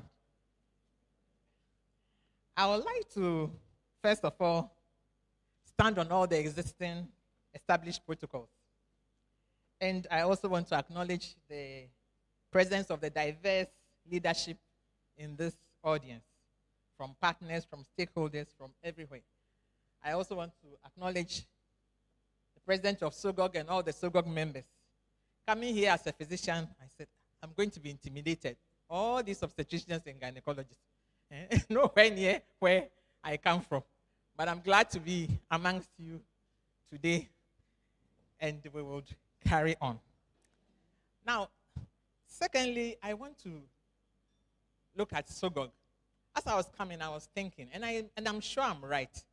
I said to myself, if you look at all the specialties, and you look at the numbers of specialists, obstetricians, gynecologists make up the largest number of specialists in country. Now, when you come to geographical distribution as well, I'm sure I'm right, obstetrician gynecologists are those who are widely distributed across the 16 regions of this country. They're in the public sector, they're in the private sector, they're in the community. And what I was thinking was buttressed by the Director of Health for Eastern Region when he said that your presence in the institutions has helped to reduce institutional maternal mortality. But then as I sat here and I was listening to the introductions, I also realized the third thing. Many of you obstetricians, gynecologists are in leadership positions.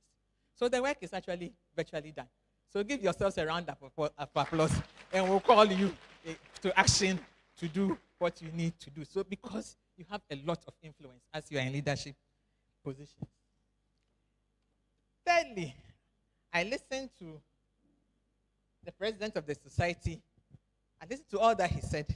Then I listened to the rep of the Director General. I listened to the WHO rep.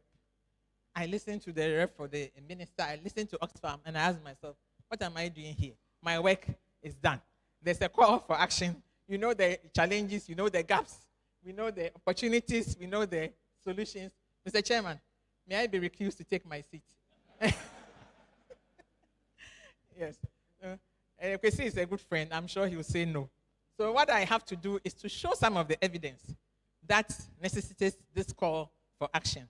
And I'm sure with those of us here, and I don't know whether my people online, definitely we can come up with a very, innovative policies and action plans to help us resolve the solution, the situation at hand.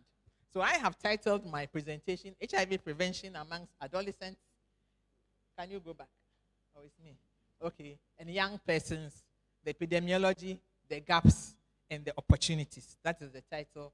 And we all know the theme that has been mentioned many times, promoting adolescent sexual and reproductive health and rights in the context of rising HIV infections in Ghana, a call for action. So as I said, I'll be presenting some of the evidence, and then we will work together to know the way forward. So my outline is here, the global epidemiology, very short, regional and Ghana context, and then we will look at the gaps in the country response. The role of SOGOG is where I want to spend most of my time, and then acknowledgements, references, and acknowledgements. This way, most of us know the global epidemiology. I'm not going to spend my time, but we almost 40 million people living with HIV globally, and about 26 million of them in Africa.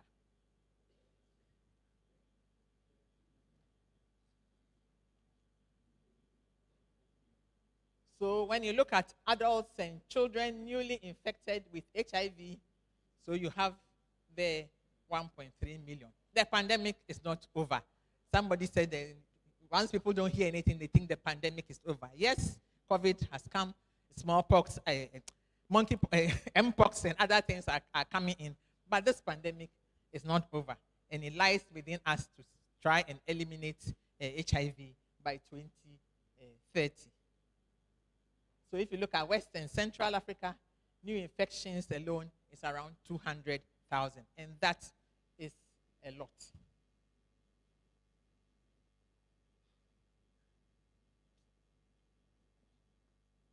Right. So let's look at the change in new infections between 2010 and 2023, the global and the regional outlook. So that's in the last 13 years. Not sure the pointer is working, but I'll just speak to it. So if you look at West and Central Africa, there's a 46% reduction in new infections. But still, we have 200,000 new infections. So the work is nowhere near done as compared to other. So the work is nowhere near done. Now, UNAIDS has a 95-95-95 target. What this means is that UNAIDS wants 95% of those who have HIV should know their status, that they have HIV infection. Now, of that 95%, another 95% should be on antiretroviral therapy. Now, antiretroviral therapy is not only treatment, it's also used as treatment for prevention. Okay? And then, it's not only about being on treatment, you should be virally suppressed. That means that no matter where your viral load, which is in layman's terms, the amount of viruses that we see in your blood in the lab, whether it's 1 million, 2 million, 500,000, we want that at the end of 6 months and beyond, that number should be less than 20. That is what it means by being virally suppressed. So 95-95-95 targets mean that 95% of persons who have HIV infection know that they have infection. 95% of those are on treatment, and 95% of those on treatment are virally suppressed. That is what the 95-95 target means.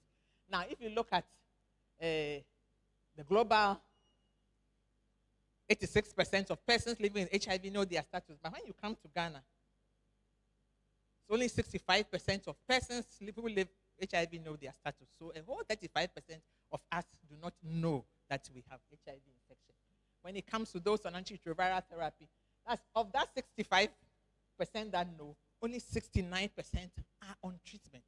So the gap is beginning to widen, get bigger.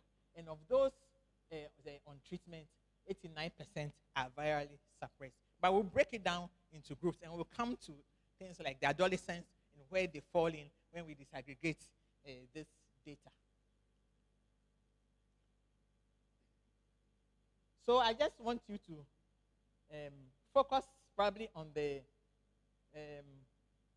last row. So if you look at adults 15 to 49, HIV prevalence is 1.5%. If you look at adults, antiretroviral therapy coverage, 46.2%. If you look at PMTCT, it's nice there, it looks 90.1%. But as we break it down, we will see that there are a lot of gaps, and we need to work hard to fill in the gaps in this. If you look at persons living with HIV, that's at the top, and you look at the youth 15 to 24, it's at 10% of our population that are living with HIV are youth 15 to 24. If you look at, I think, yes, I would just stick to those two so that we can move on. Right. Now, prevention of mother-to-child coverage. So globally, the coverage is 84%. It's not near the 90+%. When you come to the African region, it's 85%. But when we break it down, you see where we are as Ghana, because this is for the whole Africa region. I'm going through all this because at the end of the day, I'll be making a point that we want to prevent new infections in adolescents. Adolescents get HIV infection from two main ways: from vertical transmission, which is the mother to child, and then from risky behaviors. So that we will look at how we have to work to, in both areas to prevent new infections in adolescents. Right. So antenatal HIV testing performance, 2019 to 2030. This is for Ghana. So the yellow is expected pregnancies. And then the dark blue is those who are tested. And then the percentage is what is up there. So in 2019, so we expected 1.2 million pregnancies, and we were able to test 873,000. So that immediately tells you that we are falling behind. As we went on, so 2020 and 2021, performance was better, 2022. But in 2023, last year, 60% of the expected pregnancies received testing at antenatal clinic. And as we look at these figures and we have the discussion, I'm sure we can begin to figure out in our roles how we can fit into the call for action and improve on these statistics. So you can see the curve coming down. 2024, we don't have the data yet, but we were at 72. We are now at 60%.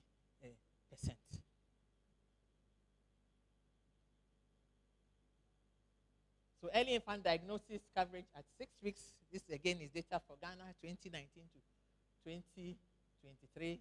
The blue is for HIV-exposed infants, and the yellow is for the number tested, and then the gray, which is the percentage, is the nucleic acid testing. I mean, the coverage. Is the coverage.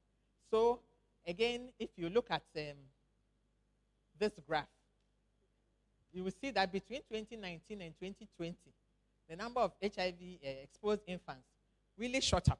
And then in 2020, we are back to. So what has happened? Are we missing the HIV-exposed infants? Because if we miss the, the HIV, the mothers with, the pregnant women with HIV, then we will miss the HIV-exposed infants as well. And then therefore, they do not get tested, and we do not also follow them up to see whether they will get a prophylaxis treatment and all that.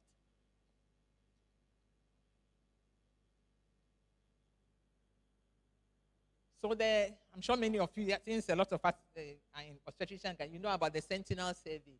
So the Sentinel survey 2021, the HIV prevalence among pregnant women was 2% in Ghana. In 2022, 1.6%. Unfortunately, we have not been able to have the Sentinel survey in 2023 and 2024. So again, we have to ask ourselves why, and what can we do to improve on this situation. So if you look at worldwide, the good thing about the treatment is that when you take the treatment and your viral load is less than 20, what we call in medical parlance undetectable, you cannot infect another person. So here is where the term treatment as prevention is used. So the more people that are on treatment, the more it is that they cannot pass on the infection, and therefore we reduce new infections. So if you look at the global antiretroviral coverage, you can see it's going up, but even that one has slowed down a bit. But global antiretroviral therapy coverage is now around 77%, and we all want it to be 90% and above. But you must identify the clients before you can put them on treatment.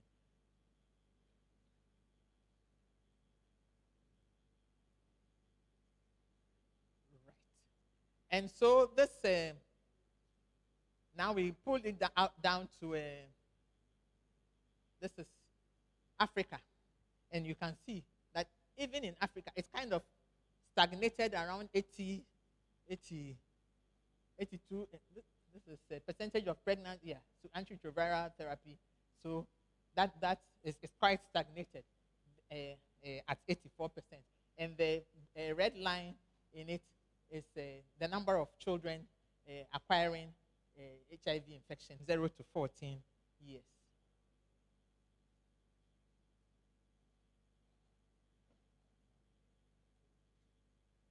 Now, if you pull out Eastern and Southern Africa, just look at the bars, 94%. Here is West and Central Africa. We are doing only 54%, and we are part of West and Central Africa. So when you take the global figure, it looks good. But when you disaggregate it into regions, or you bring it down to countries, then you see where the gap really is. So you see that for Western and Central Africa, the ART coverage is around 54%. And if you see that the children acquiring HIV, the line is almost straight. It is not going down as we hope that it will go down. So these are statistics that are out there, and it allows us to know where we are and what to do when we call for action.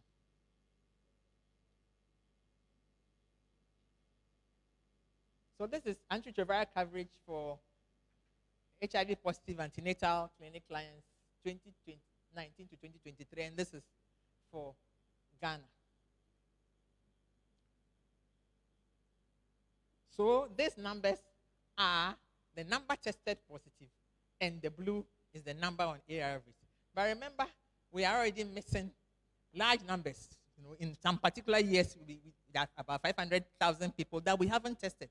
And if you have a prevalence of around 2%, so when you calculate that, that tells you the number of persons that you are missing who could be on antiretroviral therapy. So of those that we pick up, we are doing quite well. But this is not good enough.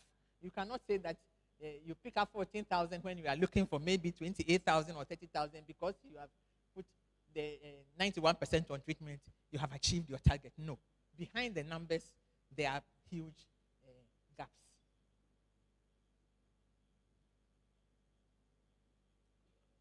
What is the maternal to child transmission rate?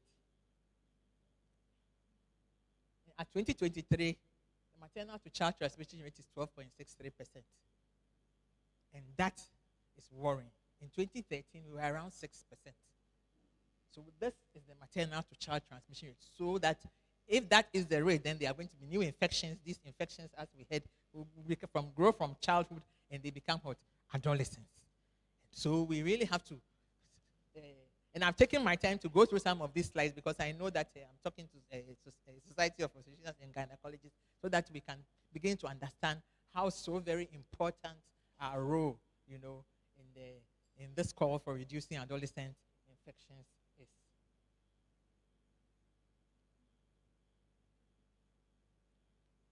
So, trends in HIV, this is HIV prevalence. So this is new and old patients all together. So the national is there, but if you look at the prevalence in the 15 to 24-year-olds, so it was 0.59 in 2020, is 0.53, but that line is almost a straight line. And so yes, it's a very minimal reduction, and that is why we have to sit up and we have to try and reduce that. So prevalence in 15 to 24-year-olds, you can see from 0.59 to 0.53. So adolescents and young persons, if you take West and Central Africa, men 15 to 24 is 0.3, women 15 to 24 is 0.5. If you look at Ghana, look at where we are. So this call is appropriate. So in Ghana, the women 15 to 24 is 0.7%, and the men is 0.4%. And then you look at the global. So we are falling behind.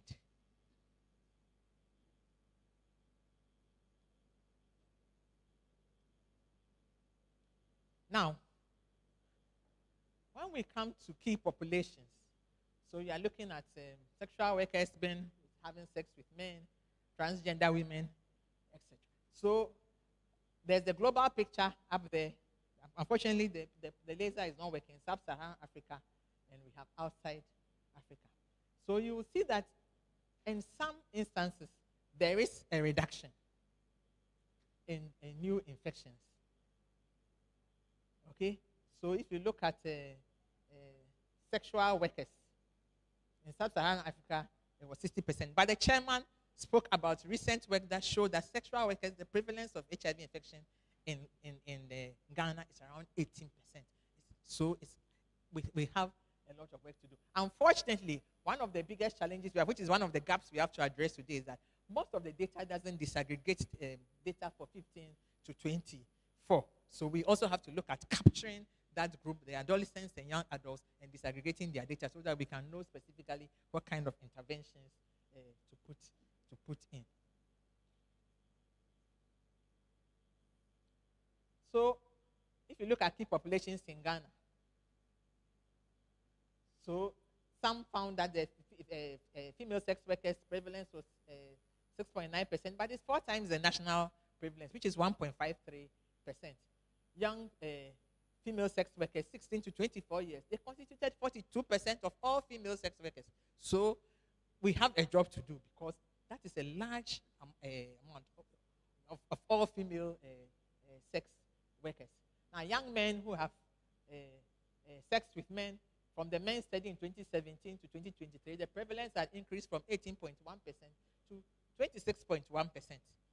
So it's not only about adolescents and young persons. So we have the girls and the young women, we have the boys and the young men. And 61% of all men who have sex with men are between the ages of 15 to 24. So there's a challenge on hand that we have to work for. HIV prevalence among the young MSM was 17.1% in 2017 and 26.1% in 2023. So it's when we drill down the data, then we now see clearly where the gaps are. So injection drug users, HIV prevalence was estimated at 2.5%, but the median age of injecting drug was 22 years. So again, these are young people. And we had some good news in the prisons. The HIV prevalence among those less than 25 years was 0%.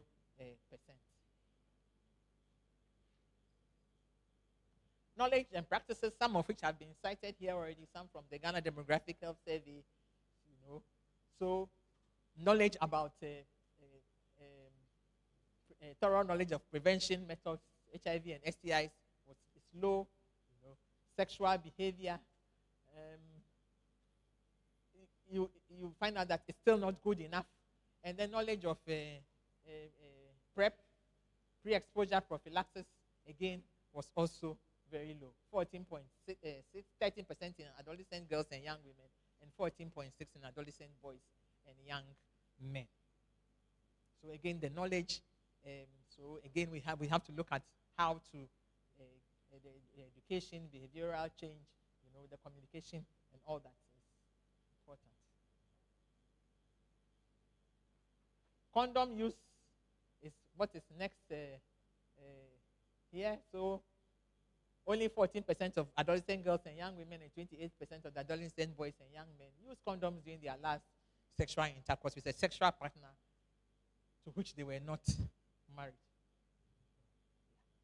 Now, again, sexual violence. If you look at percentage of 15 to 24-year-olds who experience sexual violence. So if you add the two yellow bars, you see that we're almost at 10%. So as we talk about the rights and all that, we also have to remember, that sexual violence is also a risk to which you can get HIV and STIs, and we have to look at how we can protect the young persons from this.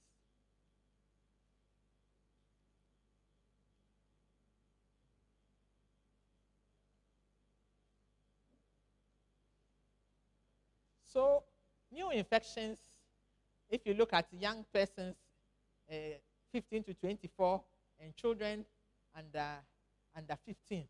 So you see that children under 15, 9.6%, 15 to 24, 27.4%. But when you break it down into the regions, then you find out that the percentage contribution, for some reason, was highest in Northeast and Savannah, as compared to, in those areas it was more than 30. That's the very deep red, more than 30%. So I know, as I said, the geographical distribution of obstetricians is all across the 16 regions. I hope that as we go through, you also begin to find, roles for yourself at regional levels, beyond the national response, how we can work together to reduce it. And then followed by Bono East, O2, and Bono Upper West and Upper East. And then surprisingly, in the south,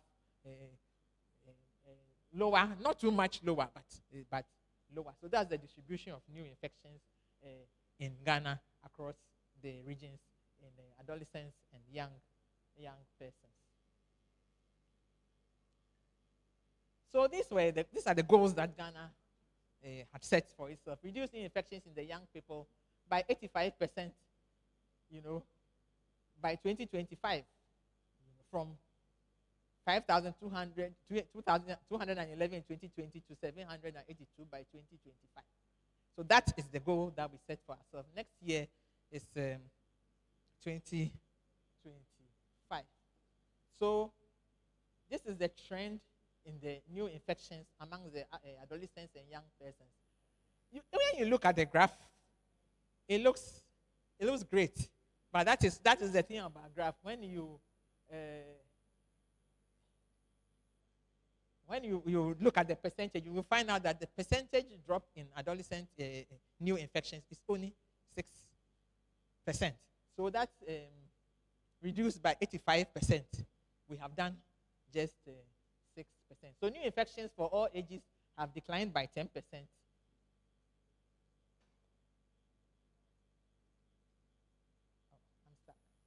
And only 6.7% reduction in adolescents and young persons. So the call is actually in the right direction.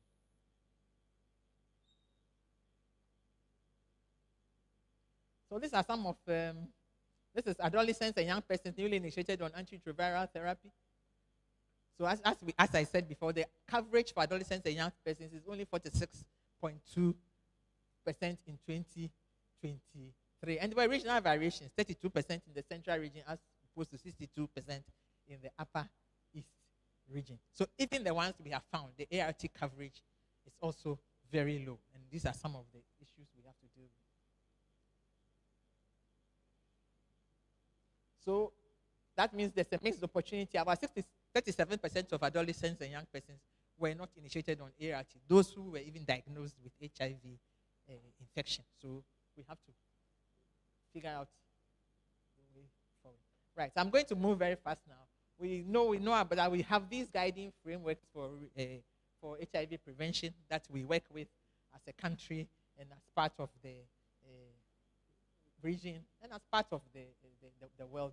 And all these, we have goals that we have in there. And it doesn't mean that we are not doing anything. We are doing a lot. We have a lot of interventions in place. In Ghana, we use combination prevention interventions. We provide information and we comprehensive sexual reproductive health education. We are doing all this engendering economic empowerment. So all these are things that we are doing, but we are not meeting our targets, and therefore that the need for this call for action. So all these are currently ongoing. And this one is also, and more of them are also ongoing. Now we are even looking at triple elimination of HIV, hepatitis B virus, and syphilis amongst antenatal clients. But one of the big gaps, as I said, data specific for this age group is limited. And so even as we talk about the way for looking at our DIMS and looking at our data system, can we start disaggregating data for young persons? Right. So again, for most of these are things that are ongoing that we are doing. So these are interventions that are in place. You know? And just to mention here that HIV testing sites, 7,000 plus, early infant diagnosis sites, almost 2,000 plus, PMTCA NTT sites, almost 7,000, ART sites, 736. But we still have challenges. So I'm not going to read through them because I know you can see them and you also know them. We've mentioned today about NGOs and CSOs working together with adolescents. It's ongoing, but it's proven to be inadequate because there are still gaps.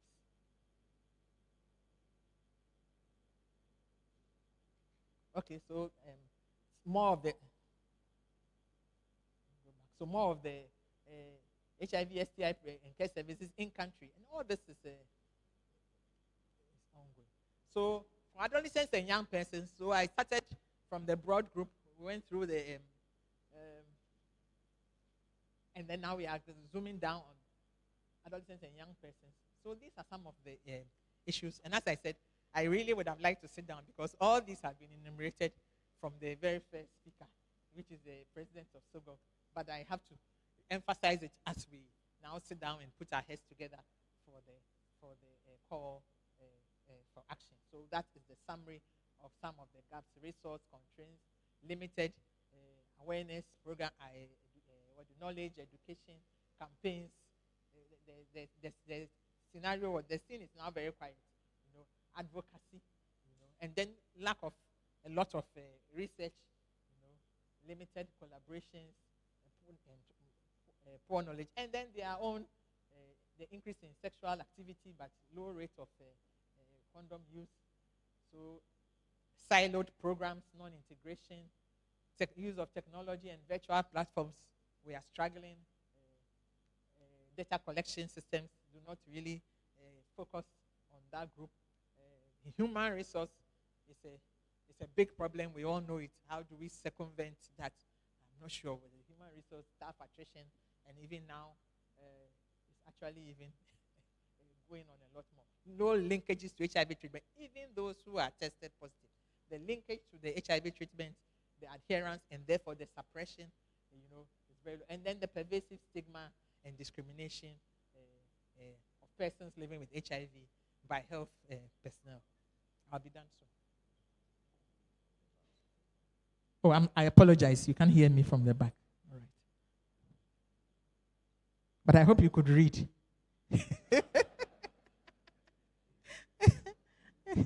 Yes, because I'm almost done. I think I have just about 2 slides left.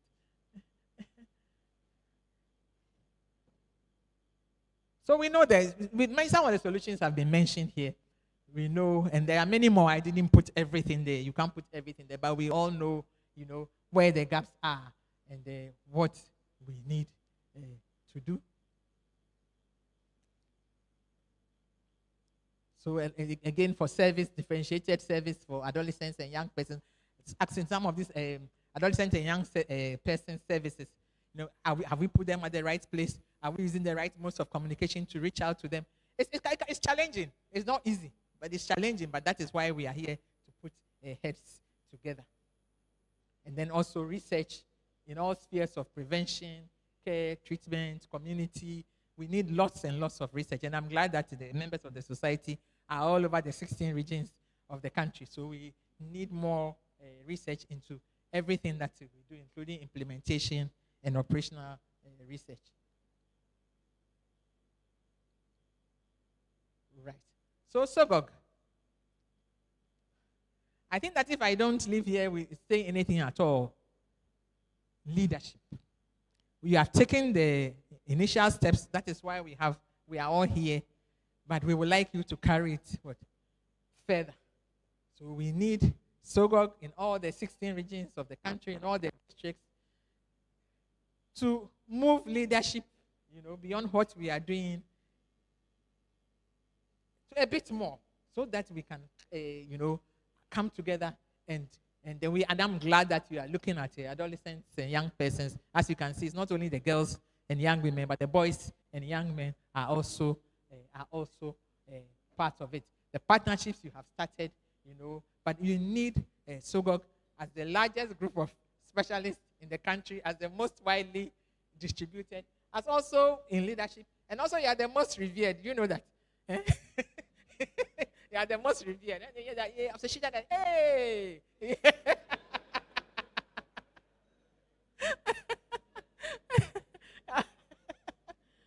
are the most. And the testing services. I mean, I don't know about now, but Dr. Ali, if you remember, they used to be available everywhere. Child welfare, postnatal, gynae emergency, STI, cervical screening. It's everywhere we just place testing services. And even post-exposure prophylaxis for persons reporting rape and defilement. So we've got to go back to some of the things that worked, because we are leaving many people behind. And for me, I would be happy if an obstetrician walked in to do a cesarean session. You ask your midwives, so what happened? Has this person been tested? Just ginger up. We need you to show leadership, because you are the leaders, in the various places where you find yourself, so that you can rally the people to carry out the various interventions. Then training. And so I also want to see obstetricians and gynecologists in the lead when it comes to training about the many things that you do. I am not pushing for siloed HIV interventions. No, we are talking about integration. But I'm sure that if you brought me to train obstetrician gynecologists, and probably Dr. Lee were training them, they would take what you say better than what what I say, and the midwives. So we want you also to be in the lead when it comes to training. And then quality of care. We want to ensure access to all kinds of care for women and children and girls living with HIV. Too often, they don't get optimal care just because of stigma. So you have HIV infection, and for your myomectomy, you go and come and go and come and go and come until goodness knows when. We have to also work against the pervasive stigma. In the past, obstetricians, you come to them, they ask for a viral load, they just go and do the surgery. But this time, they go and come. Plenty, because people do not have some of the older people will know, because they have done these things, so they know it. So we also want to have optimal care for women and girls and adolescents who are HIV positive. And so we also have to integrate the youth-friendly services.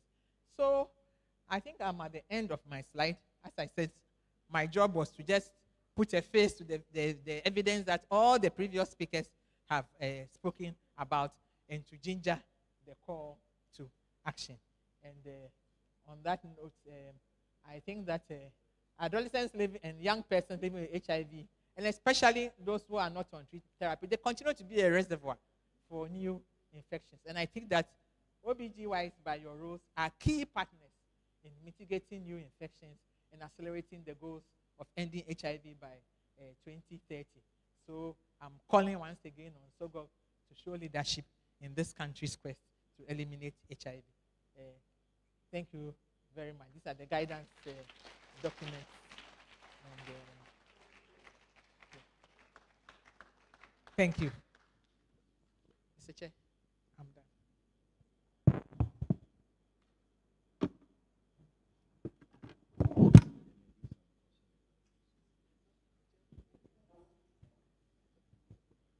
Thank you very much, Prof. Lartey. Please, can we give her another round of applause, please?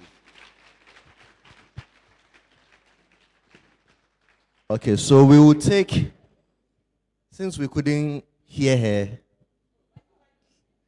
but we could see her, we would want to take a few questions and contributions.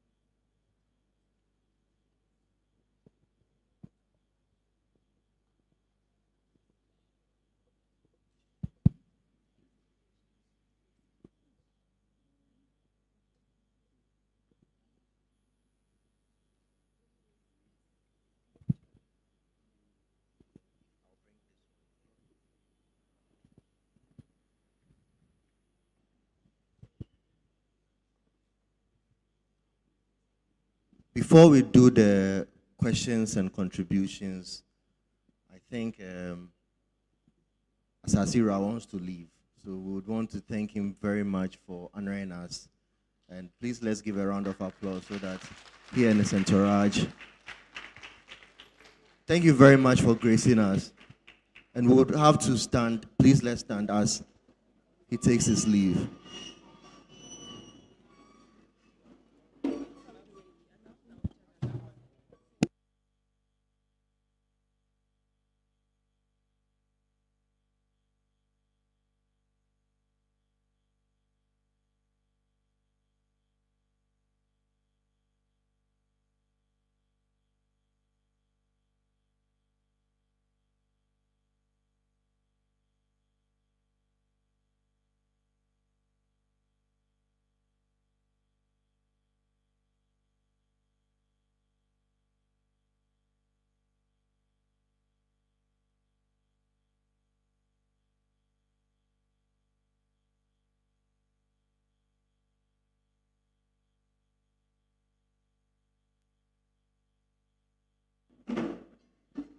Thank you very much.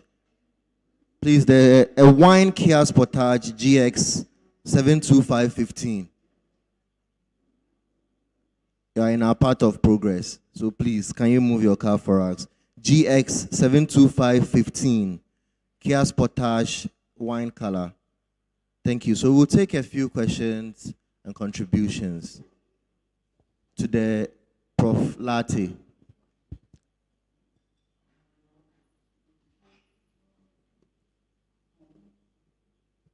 She gave us a very extensive address about the current state of things. And we really appreciate her. So anybody who has a question or contribution.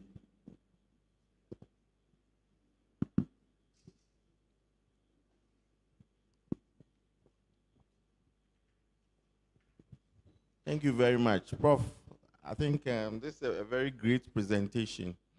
I was looking at the data and I wanted to know whether they are from the DIMS or it's combined. The teaching hospitals are also included. Thank you.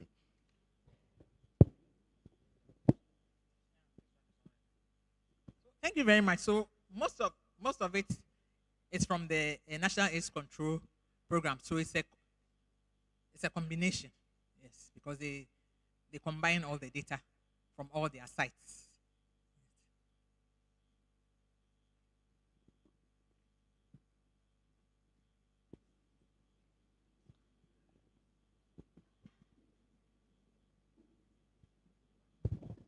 Thank you, Prof, for your presentation. I have two quick questions. The antenatal women that you said they were unable to test them, the percentage was around 70. I want to know what the challenge is. Secondly, the linkage to treatment. When the people are tested positive for the first time, you also said we mix quite a chunk of them. I also want to know what the main challenge is. Thank you very much.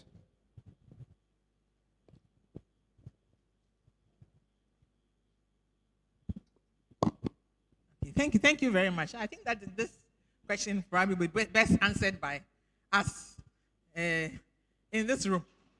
So can I get some contributions?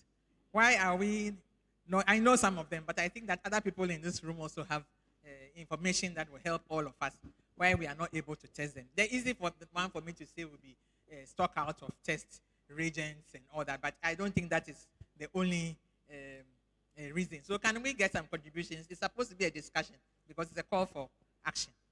Can we get some contributions? Why are we unable to test the patients and the linkage to care? What are some of the challenges that we face, please?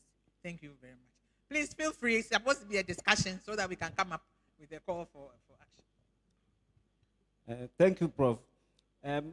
What I have observed, I think quite often the first testing at booking, quite often most of them get done.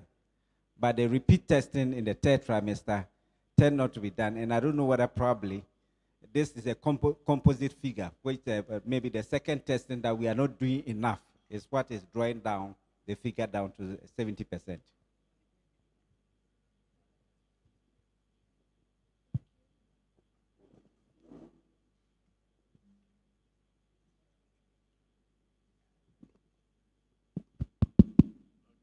Maybe a contribution. One other point also has to do with, you see, if you look at the data from Ghana, Ghana has one of the best antenatal coverage in Africa, where at least for a visit, you have about 98% of our women coming.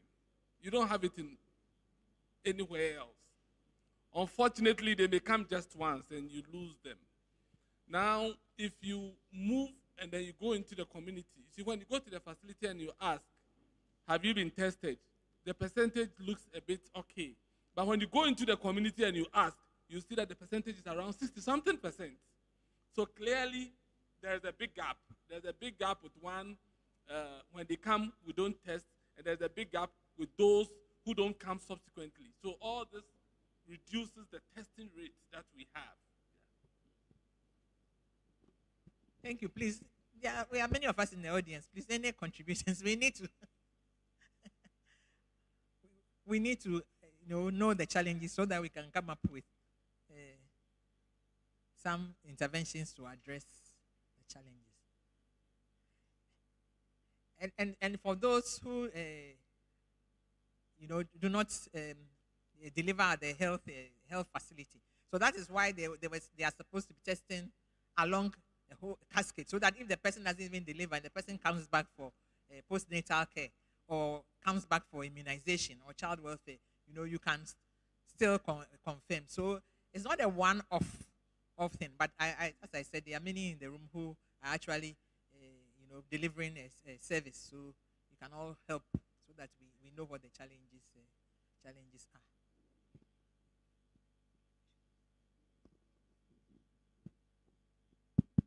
But Prof, I know some time ago there was a lot of training going on. We've had a generation of nurses who were well trained. If we take Kolebu, for example, quite a number of them have retired. We have this attrition, people moving out, but it's like what we used to do in terms of capacity building for these testing and all those things. It looks like that has gone down.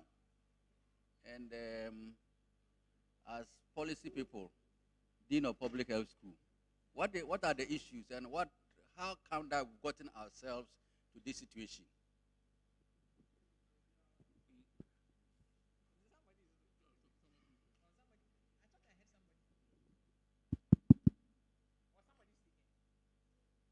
Okay. Then from there, I'll go to the minister. I think if you look at the per capita funding envelope, it has actually gone down. And we may have to, in the initial, in the early days, we had a bit of more resources. We were doing a lot of training face-to-face. But now we really don't have the envelope to go around. And we may start to look at probably pre-service, where we incorporate this into their curriculum so that we limit the in-service training. Because the in-service training, some people call it workshops, you see, and it's expensive, So we'll have to find ways, and we have to also look at what we call alternative training approaches. Alternative training approaches doesn't mean you have to move everybody to the hotel and do this training. We need to do smaller, less expensive, so that at least the money you have, you can stretch it to cover more people. So that's why I was talking about the OBGYs getting more involved in training. Because if you have a team at your site, OBGY, a midwife or 2 midwives, and then you can take control of that site. Definitely it will be cheaper than busing people to hotels and all that. And I know some people will talk about virtual. Unfortunately, I teach, and the virtual classes, it's hard. They are virtual. They are empty, So even the virtual, how do we use it, to get maximum, output from those trainings?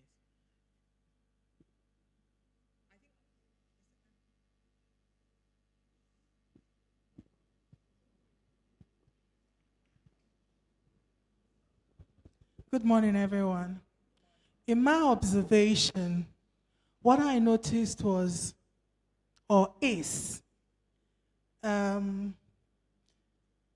we have a generation of nurses that are younger, have not received that much training, and our antenatal care is virtually manned by the midwifery group. We only get to see them most of the time because there's a problem, or in labor, we meet them. So a lot of focus has to be in the midwifery group. But here is a situation where often they are moved around every 6 months or 1 year. And when they are moved en masse. So you now get a new crop that is totally fresh, not used to the system, not very sure of what to do.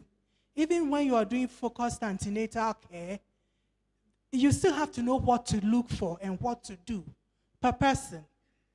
But if we were to do something like have a standing order or guideline where not more than 25% of the people who are in a unit are moved at once.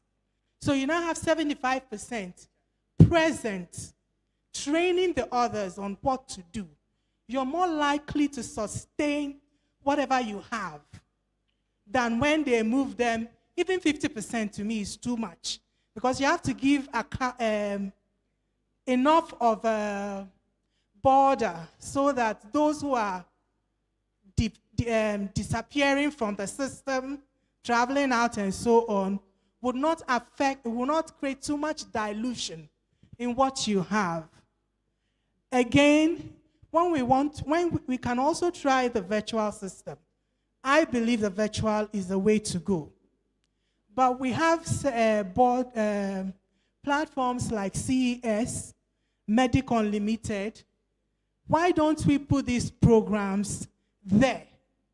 When we were doing differentiated service delivery, it was online. People were assessing, people were learning, agreed that people disappear in the online space. But if we were to insist that our conference rooms everywhere,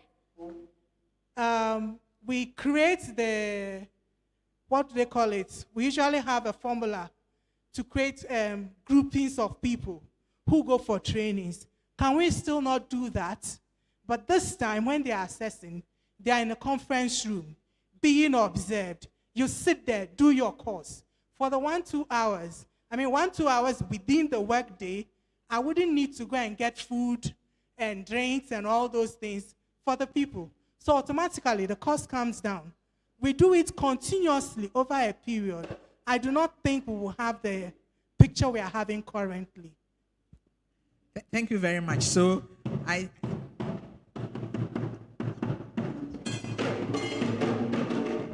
Shall we rise while we welcome our special guest of honor, please?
Thank you so much.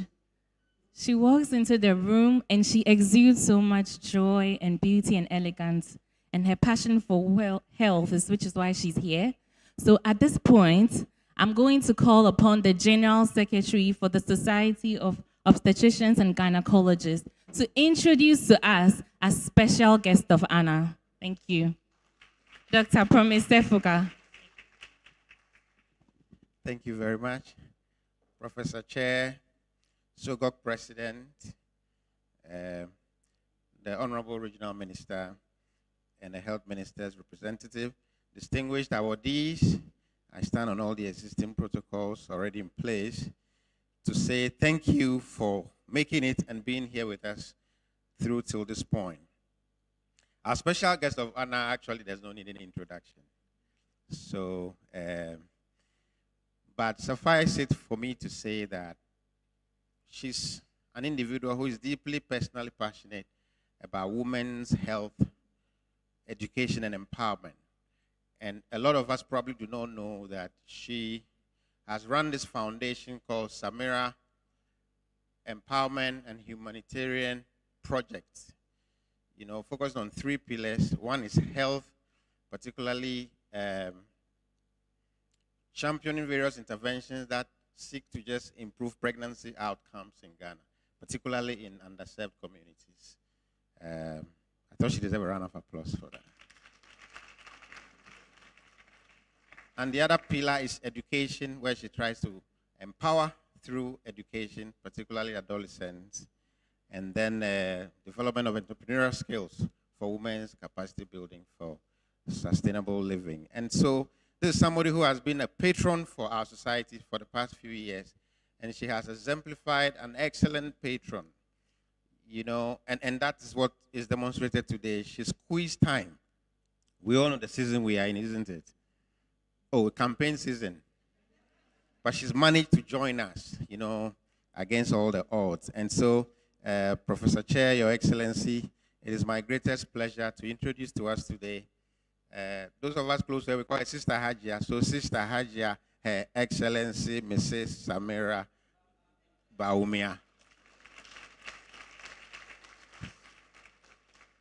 And like we said, we are also launching our maiden 5-year strategic plan as a society. And she's doing us the honors of launching it for us after her address.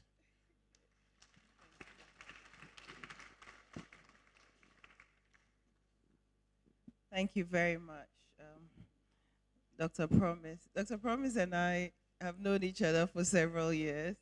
I don't even care to remember, maybe more than 15 years.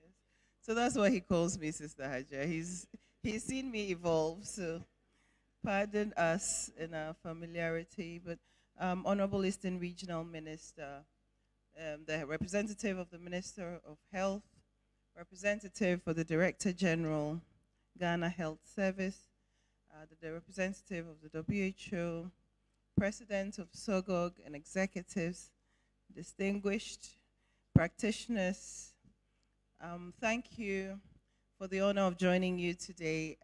As you can tell, I'm not feeling very well, but this is the best place to be when you're sick, because I don't think there's any other place where there'll be as many doctors assembled. So I crawled out of bed and I was determined to make it, this will be a free hospital where all doctors are converged. So do take care of me when I'm done.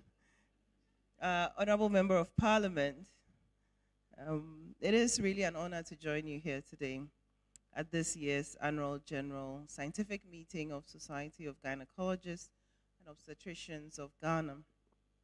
As a patron, I followed keenly and with interest the impactful work carried out by this society. And I'm very aware of the significant work this society undertakes in seeking the total well-being of Ghanaian women in the areas of physical, reproductive, sexual, and mental health. Your unwavering commitment to championing these causes is truly commendable. The theme for this year's annual general meeting, promoting adolescent sexual reproductive health rights in the context of rising HIV infection in Ghana, a call to action, speaks to an urgent issue that demands our collective action. Adolescence is a crucial and formative stage of life, a period of rapid physical, cognitive, and physiological growth. And the WHO defines an adolescent as someone between the ages of 10 and 19. The adolescent population comprises about 1.3 billion, and in Ghana, they represent a critical third of our population. Yet despite these numbers and importance, adolescents in Ghana face significant barriers to essential reproductive health, information, and services, as well as support. According to the National STIs and HIV/AIDS Control Program, Ghana recorded more than 23,000 new HIV infections in the first half of 2020 alone, with a substantial portion of these aged between 15 and 24. That age group accounts for over 15% of all new HIV cases in Ghana, signaling a very alarming trend. Adolescent girls are especially vulnerable, with HIV prevalence rates nearly twice that of their male counterparts within the same age group. This disparity highlights a gendered risk profile that we cannot ignore. Beyond HIV, other sexually transmitted infections are also on the rise. A recent survey showed that around 20% of adolescents in Ghana have experienced one STI, and only 22% of sexually active adolescents currently use modern contraceptives.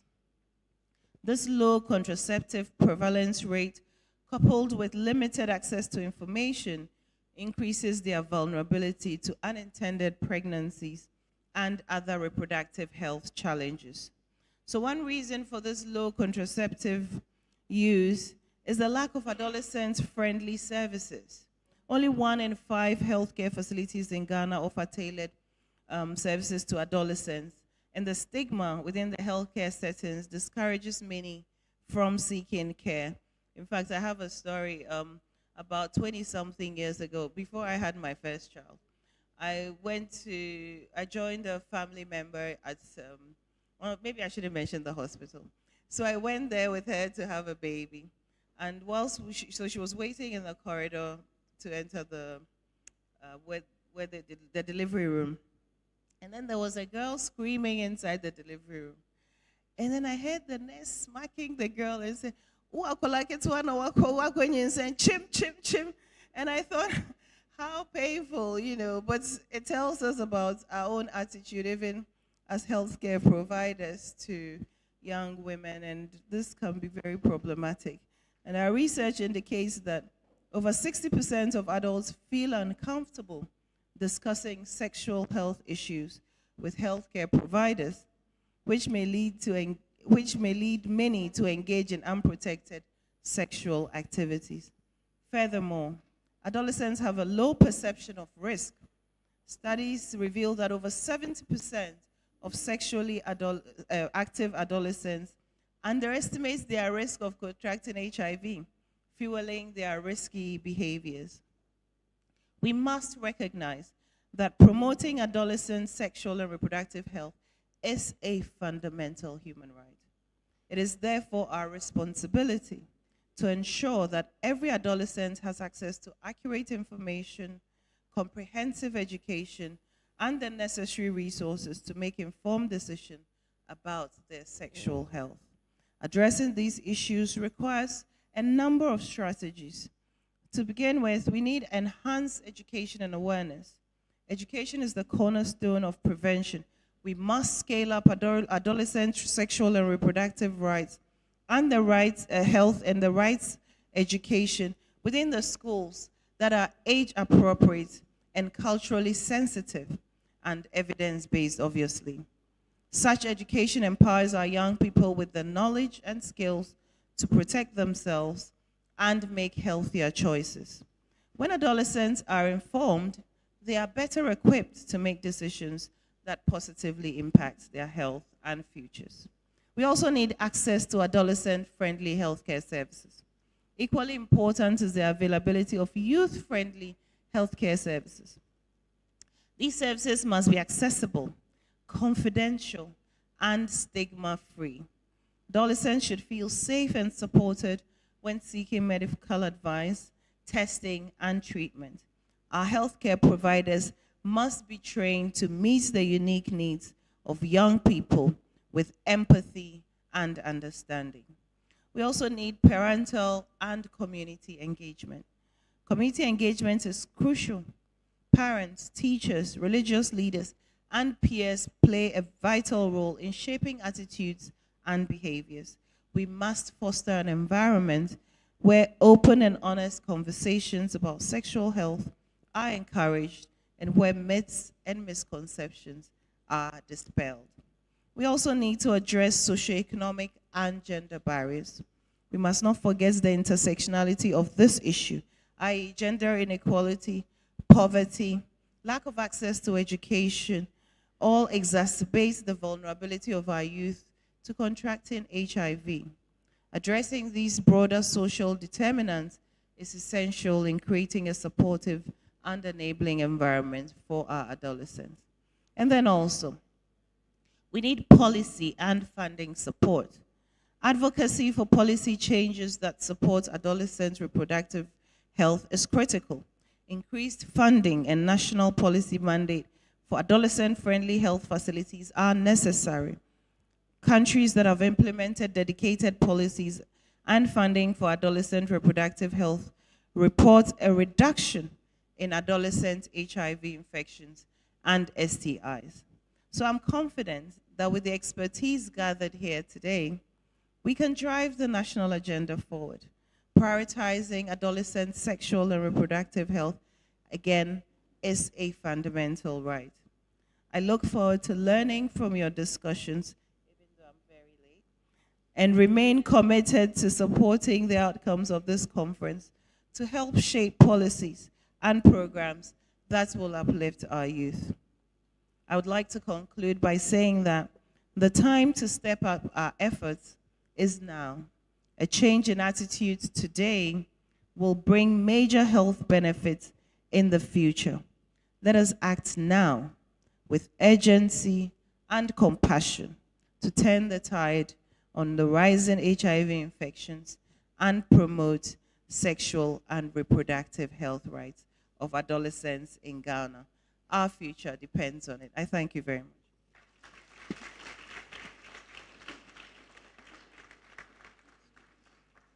So having said that,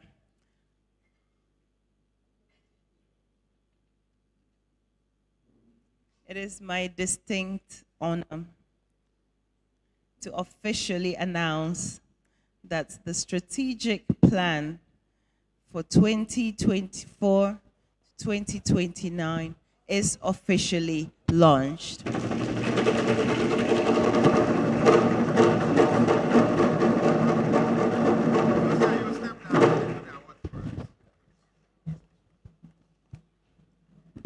Thank you so much, Your Excellency. Let's give her another round of applause. Yes. That is a curative one, so that will cure her. When she said she was a bit unwell and she was so sure she was in the midst of doctors, I was saying we don't really have a stethoscope as speculums. Anyway, so Professor Chairman, today is also a day we have decided to honor and recognize some of our senior and distinguished members of the society. And so we have this special plaques of recognition for them that our patron will present to them. So may I call Dr. Sylvia Deganus. This citation is presented to you in honor for your sustained passion and dedicated contribution to women's health, policy and advocacy in Ghana. You have remained selfless and consistently you give your best to the cause of women. SOGOG appreciates you. Congratulations. Dr. Louis Darko. Again, we present this to you to honor you for your meticulous delivery of comprehensive sexual and reproductive health services to women living in Ghana. You consistently demonstrated deep-seated commitment to the cause of SOGOG as well. Congratulations, Aiko. Dr. Victor Jokoto.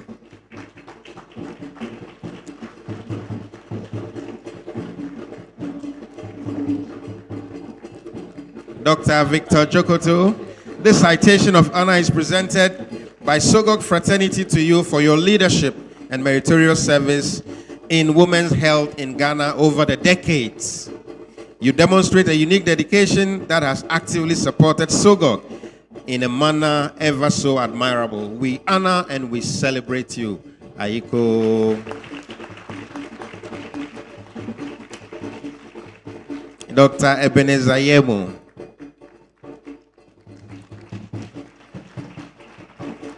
This man has a lot of energy. He was boogieing yesterday so much at the reception. This citation is presented to you for your contribution to private-public partnership in women's healthcare in Ghana. You particularly demonstrate a special passion, which is for the obstetrician's well-being. And SOGOG deeply appreciates, honors, and celebrates you immensely. Congratulations.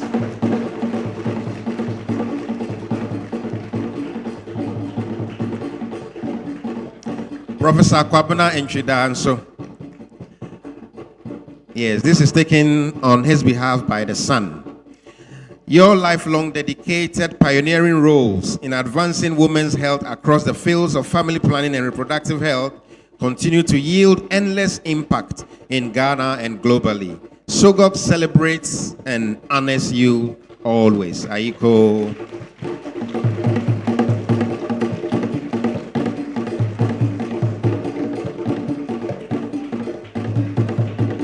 Professor Enyonam Yao Kwaukume.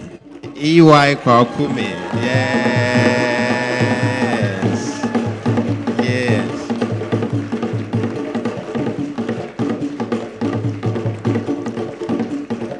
That's the founder and the president of the first and the premier private medical school in Ghana. This special citation of honor is presented by SOGOG Fraternity to you for your inspirational leadership, drive, and lifelong visionary commitment to promote and safeguard women's health in Ghana and globally. Your exemplary bravery, inspiration, and mentorship span clinical, policy, academic, and entrepreneurial domains. Proudly, SOGOG acknowledges, appreciates, and honors you. Efo Yao, Aiko.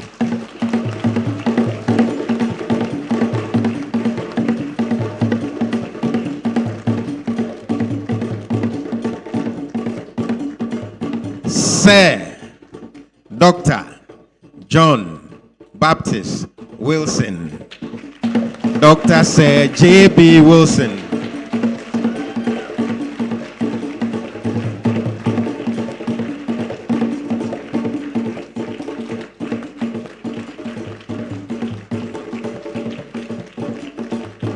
Our SOGOG Colossus. This special achievement award is presented by the society to you, the cornerstone of SOGOG. You taught all our teachers and their teachers, the great grand teacher, astute clinician, women's health advocate in Ghana and globally. Notably, prevention of maternal mortality by all means possible was your calling. Your impact and legacy remain unmatched. We appreciate you, we salute you, and we honor you. Aiko,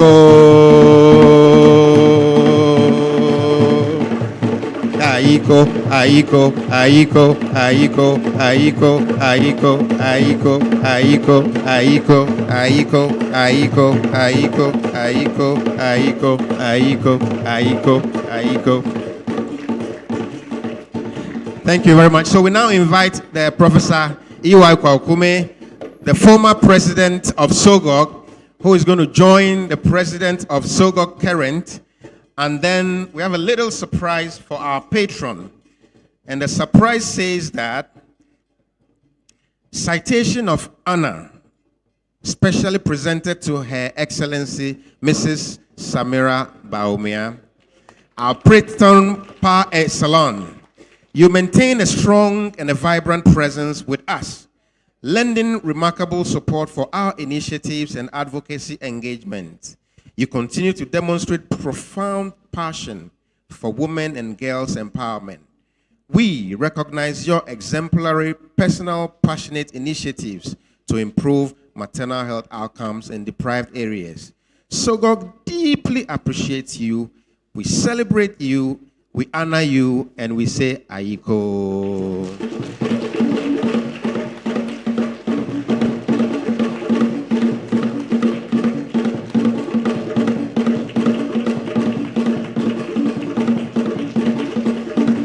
So may I invite the awardees to take their photo with our patron, please. All awardees with one short photo with Her Excellency.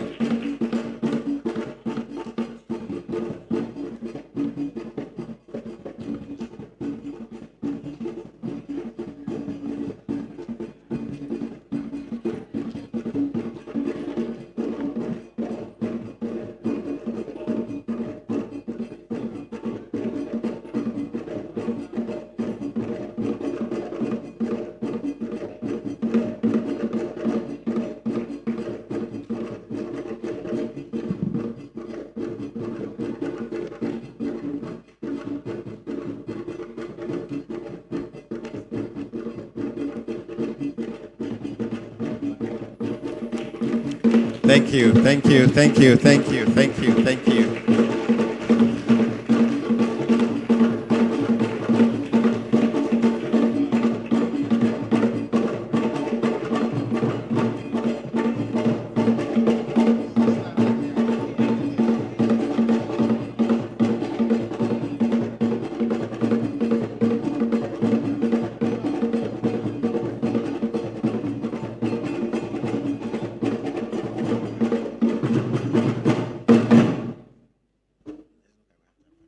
Thank you very much. Another huge grand round of applause.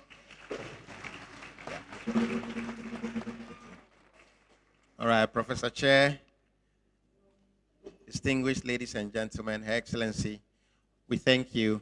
I suppose it's time to hand over to the MC, who will then invite a chairperson for his closing remarks. Or have I done that already? Okay, Professor Chair, your closing remarks.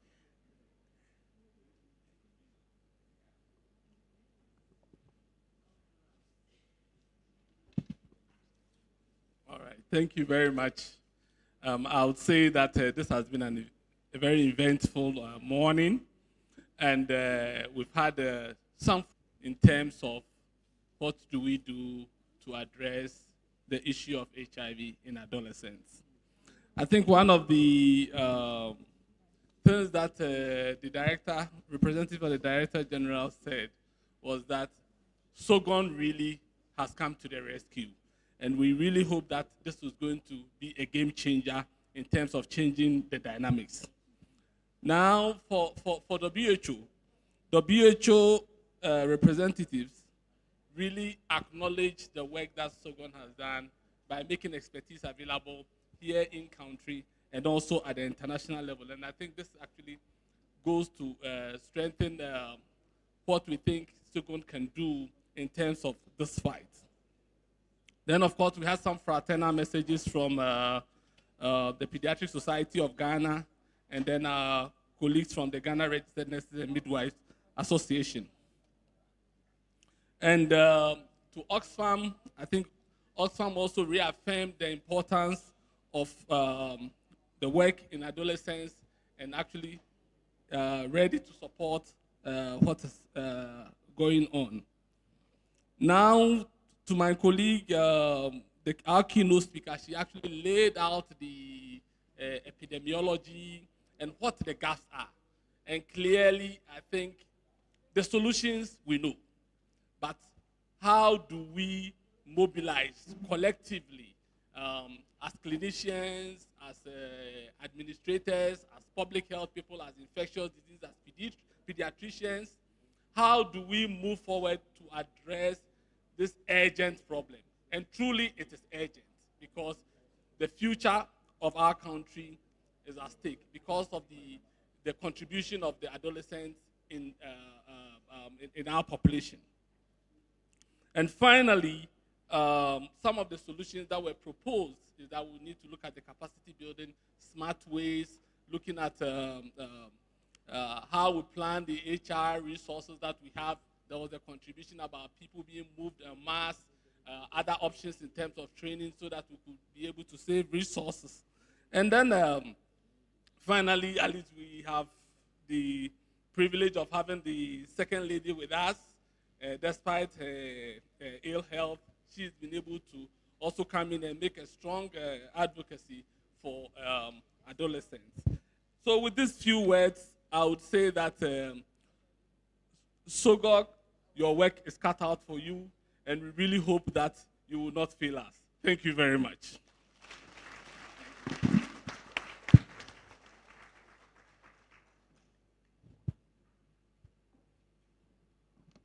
Thank you very much, Prof. It's been such a wonderful discussion. And at this point, we'll call upon Dr. Marianne Zulu to give us the vote of thanks.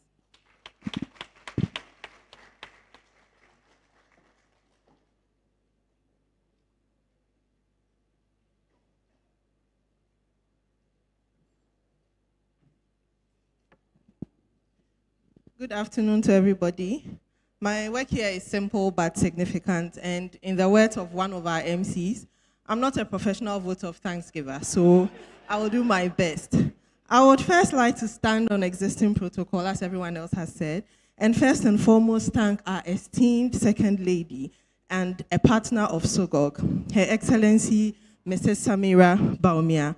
It means a lot to us that in this heated season of It Is Possible and Resetting Ghana, you have made time out of your busy schedule for this AGM. Your Excellency, Tiposi Apam. Our landlords, that's Nana Kweku Boateng, who was duly represented by Nana Osei Bonsu Sempe III. Nana Yadamwasi Bebre, Nyamin Shira Mupi. Mr. Chairman, Prof. Tope, thank you for steering this bus so smoothly. And to Dr. Frank Lule, the WHO officer in charge, Webale Nyo. To the rank and file of the GHS, the Ghana Health Service, notably Dr. Winfred Ofosu, Dr. Marion Oko-Owusu, Dr. Chris Fofi, we are immensely grateful for your presence and contributions this Friday, and we say thank you so much. To Professor Margaret Lartey, our keynote speaker, thank you for driving home the message which was the theme of today's meeting. Indeed, you had the key. And to our headline partners, Oxfam International, we say a big thank you. We couldn't have done it without you. Merci beaucoup pour votre aide. To our platinum sponsors, Abbott, and our gold sponsor, Total Family Health Organization, our silver sponsors, Denk Pharma, NS Chemist, and BSV, you made it possible for this meeting to take place. Thank you so much. A round of applause for our partners, please. And to our sister fraternities, the Pediatric Society of Ghana, Ghana Registered Nurses and Midwives Association, thank you for your words of solidarity. We believe we are working together for achieving our aims today. To our poster presenters, those who have already presented, those who are yet to come, thank you for sharing your work with us. And to our local organizing committee, ably chaired by Drs. Ghani and Woba, you have done a yeoman's job. A round of applause to the LOC team, please. And finally, to the media here present, and our unofficial media liaisons, who are ably Dr. Stechi and Ganyaglo, who are feeding the SOGOG platforms. Thank you so much for your work. We believe you will carry today's message far beyond the four walls of this room.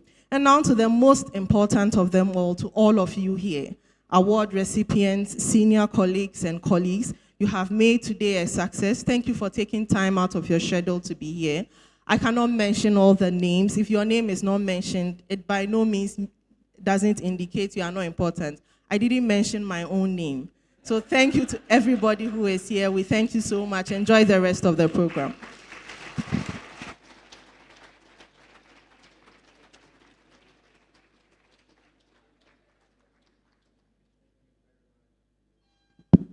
Thank you very much, Dr. Marianne Zolo. And then she said that she didn't feel qualified to thank the regional minister who gave us a lot to eat and to drink last night. So many gynecologists woke up this morning with hangover, mini hangovers. You know, have you seen a gynecological hangover before?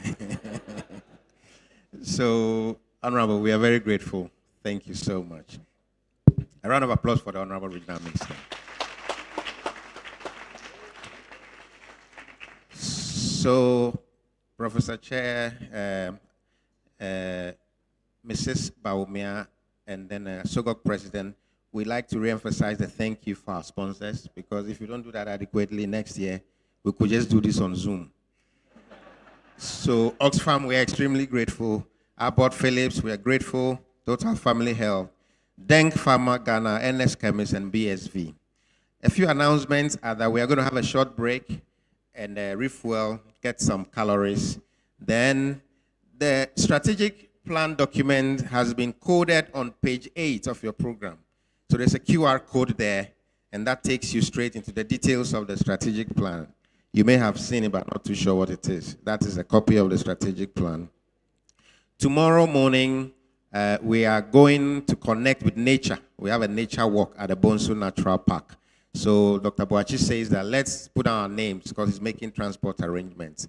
And the plan will be that we wake up, have breakfast, then jet off to Bonsu, have canopy walk, have swim, sit on horse riding. The president has promised to sit on 2 horses at the same time. And then a few more other fun stuff to do. We are grateful, and we will call on our president, Dr. Ali Samba, today's Friday, to close us and bless us with a special Muslim prayer. Let's receive the president with a round of applause. Thank you very much, Promise. So now I'm not the president. So I'm Sheikh. I'm Imam.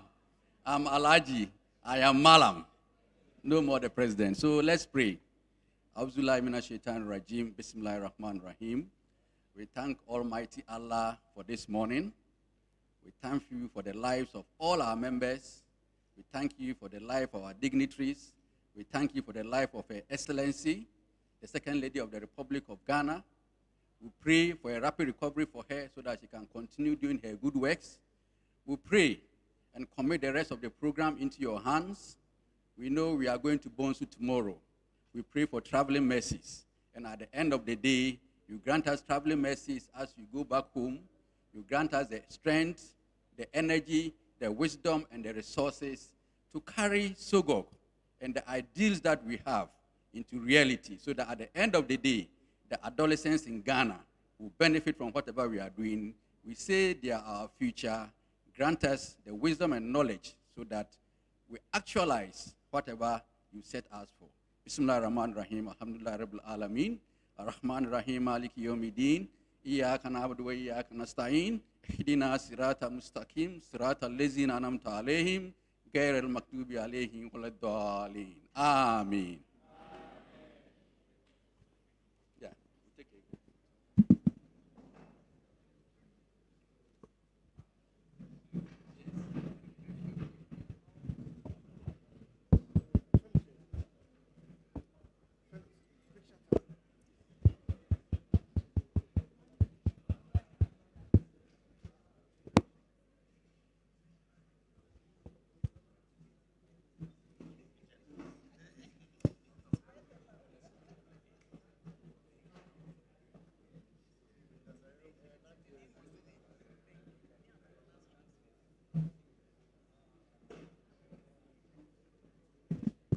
So there's going to be a group photo, and everyone should just come up. And let's have a group photo quickly.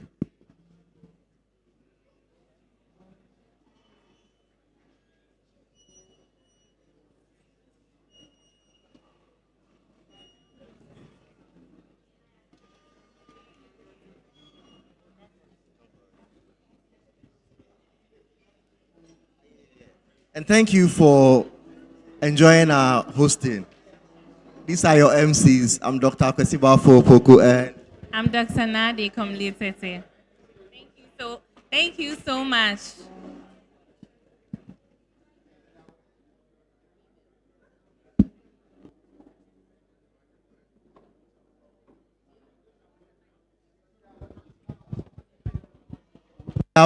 Awardees, please, can you come forward too?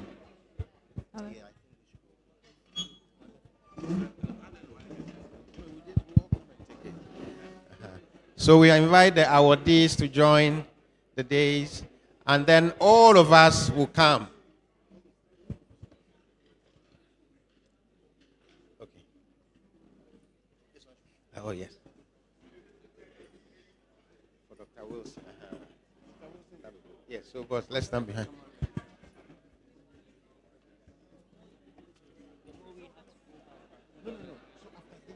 Please, everybody should come forward.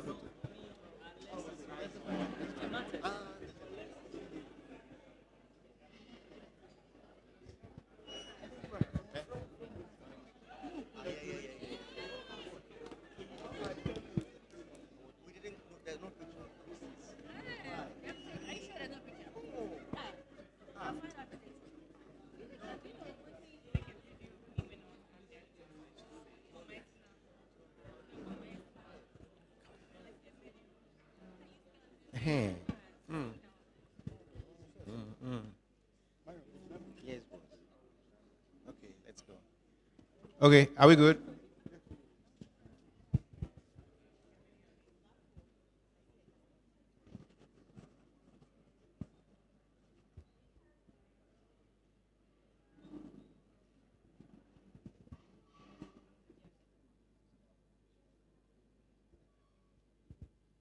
All right, thank you. So everybody else, you have to be part of this history. So we will take over the stage, the flanks.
refreshing annual general meeting at the Eastern Premier Hotel, Koforidua. Thursday afternoon, we check in and explore the beautiful city of Koforidua. Don't forget to check out the famous Abasi Fufu joints and the signature Capital View Pizza. Thursday evening, we unwind and reconnect with former bosses, mentors, and new colleagues over some live band music, sobolo, wine, palm wine, and barbecue. Remember to pack your dancing shoes. Friday, we have our opening ceremony with our patron, Her Excellency the Second Lady of Ghana in attendance, scientific sessions with abstract presentation, conference address, and our maiden edition special awards and business meeting later in the evening. Elevate your cardiopulmonary function with a refreshing hike and walk on the Canopy Walkway at the Bonso Eco Park and grab a quick lunch before departure Saturday afternoon. So you see, you can't miss this. Certainly not for all the tea in China or all the kenke and gobe in Accra. My dear gynecologists, me paucho, me de kuku, oh fine. Kindly reschedule all your elective surgeries and let's meet in Koforidua on Thursday the 31st of October to Saturday the 2nd of November. Oh, and 50 lucky members will have their meals and accommodation at the Eastern Premier Hotel covered totally. See you there. It's the Society of Obstetricians and Gynecologists of Ghana Annual General and Scientific Meeting 2024. Hooray! Our theme this year is promoting adolescent sexual and reproductive health and rights in the context of rising HIV infection in Ghana, a call to action. Join esteemed SOGOG members from the length and breadth of Ghana and beyond for the 3-day educative, quality professional networking, impactful, fun-filled, and deeply refreshing annual general meeting at the Eastern Premier Hotel, Koforidua. Thursday afternoon, we check in and explore the beautiful city of Koforidua. Don't forget to check out the famous Abasi Fufu joints and the signature Capital View Pizza. Thursday evening, we unwind and reconnect with former bosses, mentors, and new colleagues over some live band music, sobolo, wine, palm wine, and barbecue. Remember to pack your dancing shoes. Friday, we have our opening ceremony with our patron, Her Excellency the Second Lady of Ghana in attendance, scientific sessions with abstract presentation, conference address, and our maiden edition special awards and business meeting later in the evening. Elevate your cardiopulmonary function with a refreshing hike and walk on the Canopy Walkway at the Bonso Eco Park and grab a quick lunch before departure Saturday afternoon. So you see, you can't miss this. Certainly not for all the tea in China or all the kenke and gobe in Accra. My dear gynecologists, me paucho, me de kuku, oh fine. Kindly reschedule all your elective surgeries and let's meet in Koforidua on Thursday the 31st of October to Saturday the 2nd of November. Oh, and 50 lucky members will have their meals and accommodation at the Eastern Premier Hotel covered totally. See you there. It's the Society of Obstetricians and Gynecologists of Ghana Annual General and Scientific Meeting 2024. Hooray! Our theme this year is promoting adolescent sexual and reproductive health and rights in the context of rising HIV infection in Ghana, a call to action. Join esteemed SOGOG members from the length and breadth of Ghana and beyond for the 3-day educative, quality professional networking, impactful, fun-filled, and deeply refreshing annual general meeting at the Eastern Premier Hotel, Koforidua. Thursday afternoon, we check in and explore the beautiful city of Koforidua. Don't forget to check out the famous Abasi Fufu joints and the signature Capital View Pizza. Thursday evening, we unwind and reconnect with former bosses, mentors, and new colleagues over some live band music, sobolo, wine, palm wine, and barbecue. Remember to pack your dancing shoes. Friday, we have our opening ceremony with our patron, Her Excellency the Second Lady of Ghana in attendance, scientific sessions with abstract presentation, conference address, and our maiden edition special awards and business meeting later in the evening. Elevate your cardiopulmonary function with a refreshing hike and walk on the Canopy Walkway at the Bonso Eco Park and grab a quick lunch before departure Saturday afternoon. So you see, you can't miss this. Certainly not for all the tea in China or all the kenke and gobe in Accra. My dear gynecologists, me paucho, me de kuku, oh fine. Kindly reschedule all your elective surgeries and let's meet in Koforidua on Thursday the 31st of October to Saturday the 2nd of November. Oh, and 50 lucky members will have their meals and accommodation at the Eastern Premier Hotel covered totally. See you there.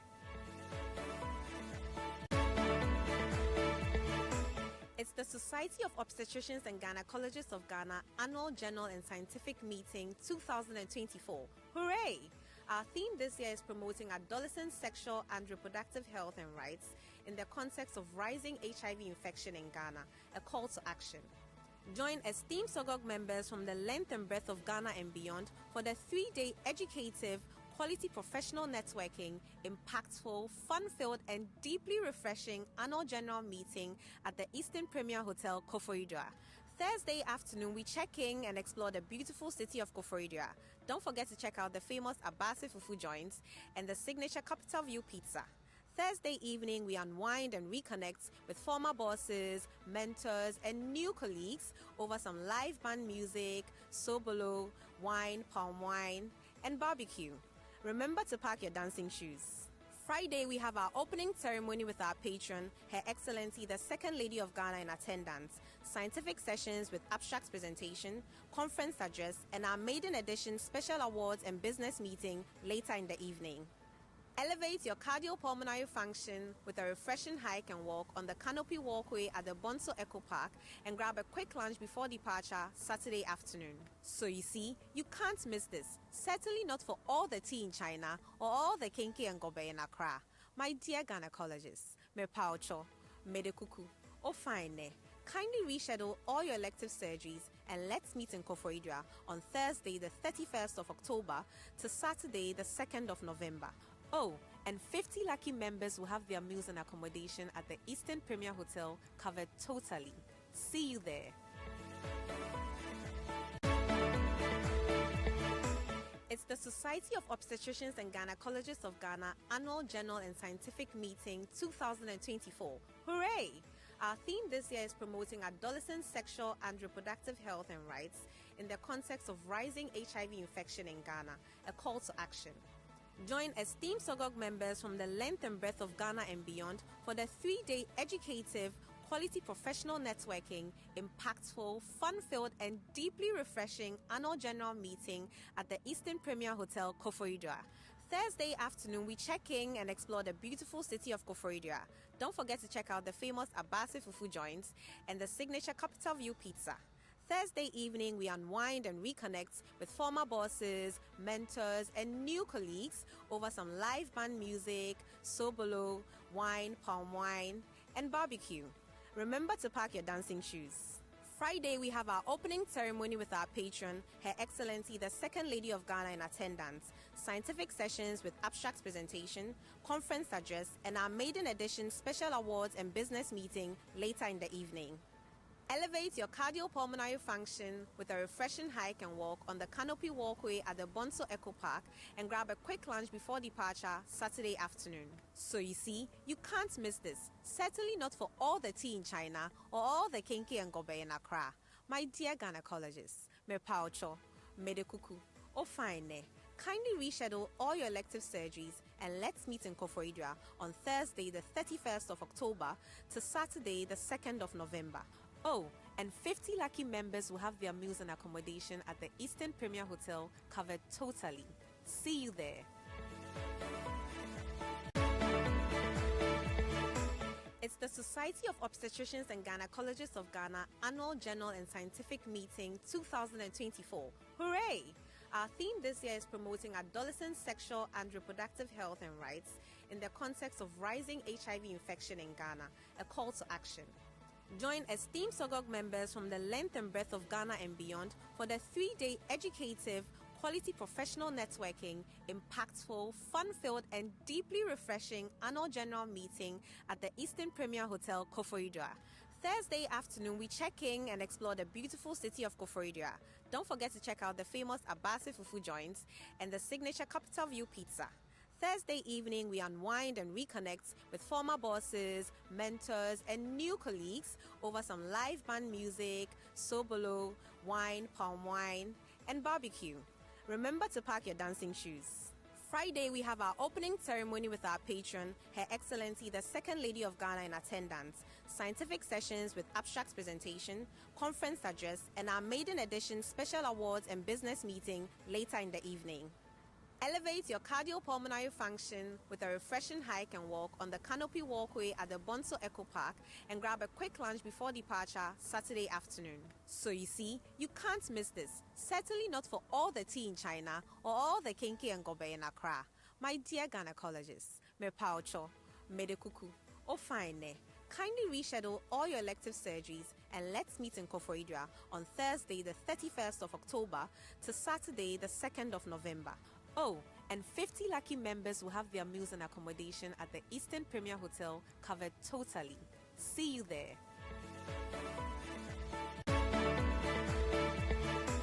It's the Society of Obstetricians and Gynecologists of Ghana Annual General and Scientific Meeting 2024. Hooray! Our theme this year is promoting adolescent sexual and reproductive health and rights in the context of rising HIV infection in Ghana, a call to action. Join esteemed SOGOG members from the length and breadth of Ghana and beyond for the 3-day educative, quality professional networking, impactful, fun-filled and deeply refreshing annual general meeting at the Eastern Premier Hotel, Koforidua. Thursday afternoon, we check in and explore the beautiful city of Koforidua. Don't forget to check out the famous Abasi Fufu joints and the signature Capital View Pizza. Thursday evening, we unwind and reconnect with former bosses, mentors, and new colleagues over some live band music, sobolo, wine, palm wine, and barbecue. Remember to pack your dancing shoes. Friday, we have our opening ceremony with our patron, Her Excellency, the Second Lady of Ghana in attendance, scientific sessions with abstracts presentation, conference address, and our maiden edition special awards and business meeting later in the evening. Elevate your cardiopulmonary function with a refreshing hike and walk on the Canopy Walkway at the Bonso Eco Park and grab a quick lunch before departure Saturday afternoon. So you see, you can't miss this. Certainly not for all the tea in China or all the kinky and gobe in Accra. My dear gynecologists, me paucho, me de kuku, oh fine ne. Kindly reschedule all your elective surgeries and let's meet in Koforidua on Thursday the 31st of October to Saturday the 2nd of November. Oh, and 50 lucky members will have their meals and accommodation at the Eastern Premier Hotel covered totally. See you there. It's the Society of Obstetricians and Gynecologists of Ghana Annual General and Scientific Meeting 2024. Hooray! Our theme this year is promoting adolescent sexual and reproductive health and rights in the context of rising HIV infection in Ghana, a call to action. Join esteemed SOGOG members from the length and breadth of Ghana and beyond for the 3-day educative, quality professional networking, impactful, fun-filled and deeply refreshing annual general meeting at the Eastern Premier Hotel, Koforidua. Thursday afternoon, we check in and explore the beautiful city of Koforidua. Don't forget to check out the famous Abasi Fufu joints and the signature Capital View Pizza. Thursday evening, we unwind and reconnect with former bosses, mentors, and new colleagues over some live band music, sobolo, wine, palm wine, and barbecue. Remember to pack your dancing shoes. Friday, we have our opening ceremony with our patron, Her Excellency, the Second Lady of Ghana in attendance, scientific sessions with abstracts presentation, conference address, and our maiden edition special awards and business meeting later in the evening.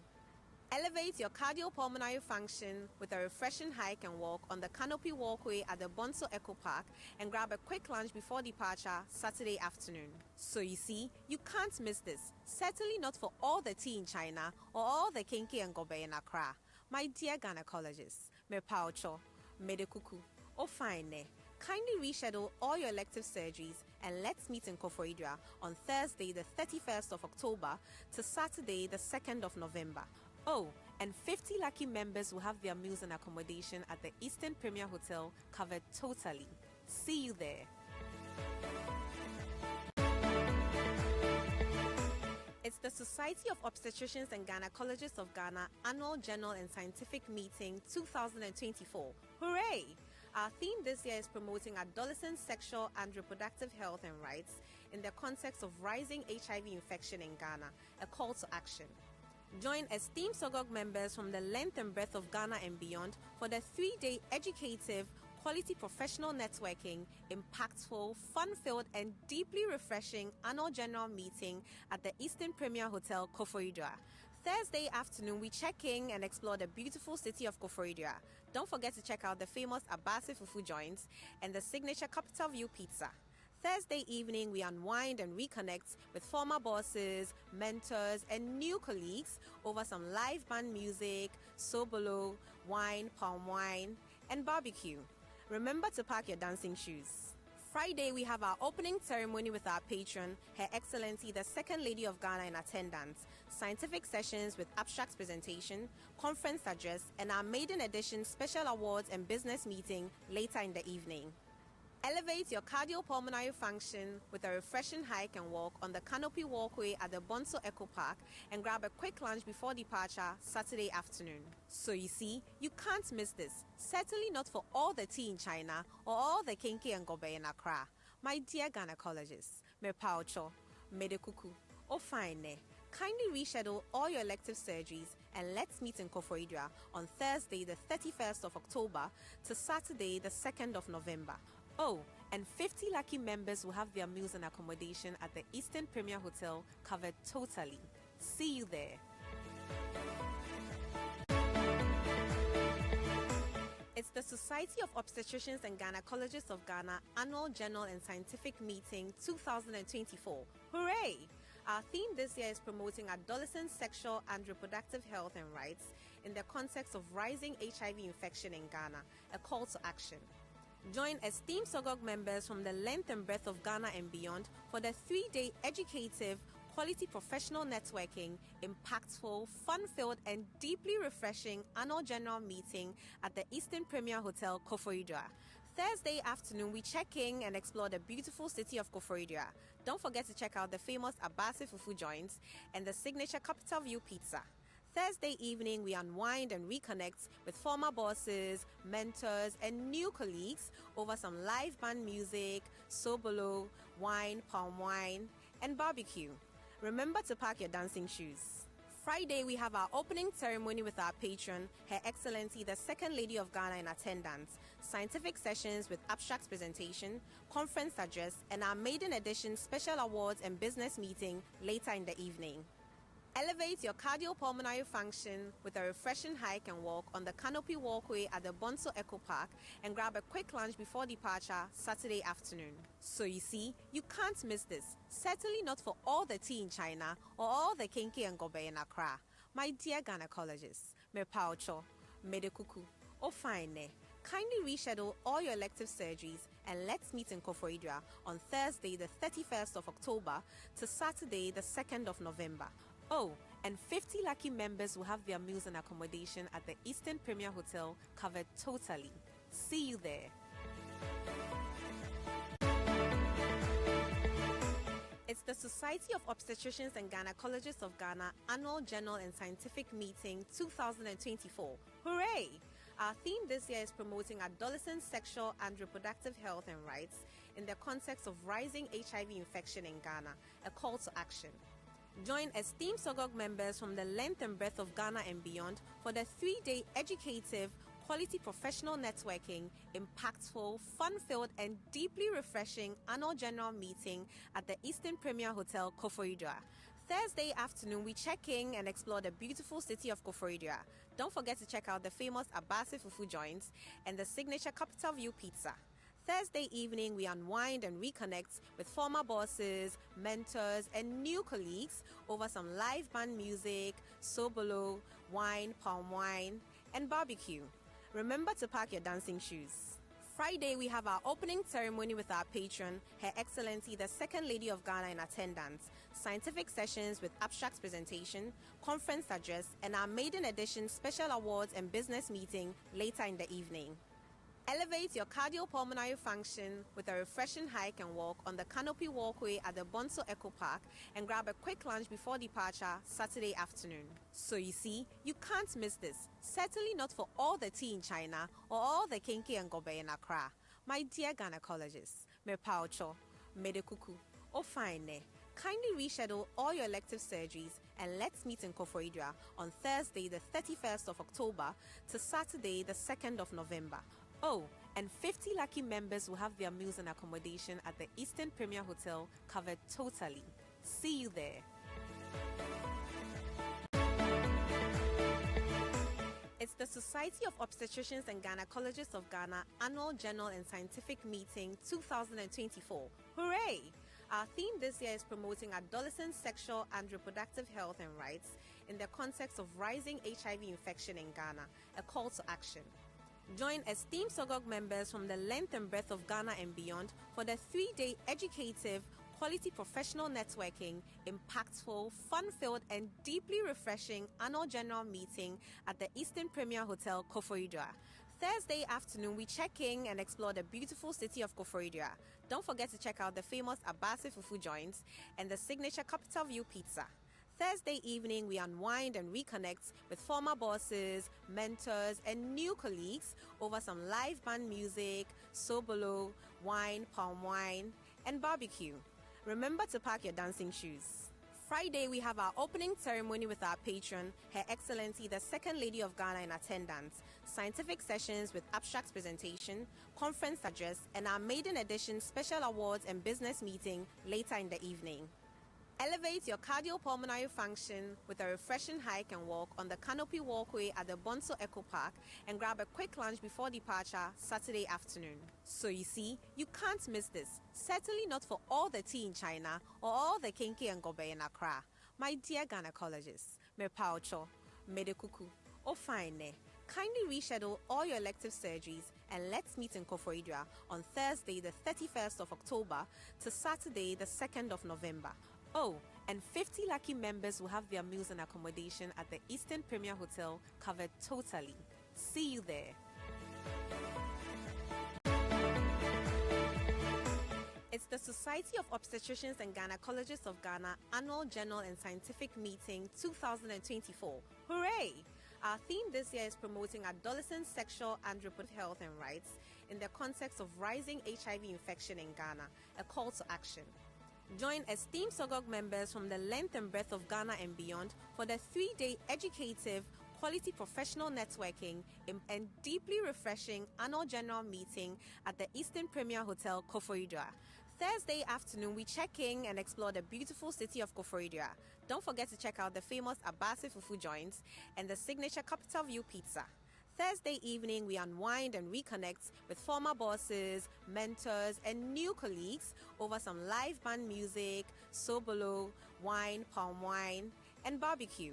Remember to pack your dancing shoes.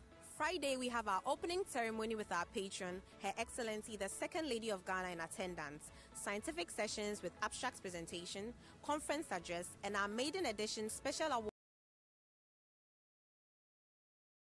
Cardiopulmonary function with a refreshing hike and walk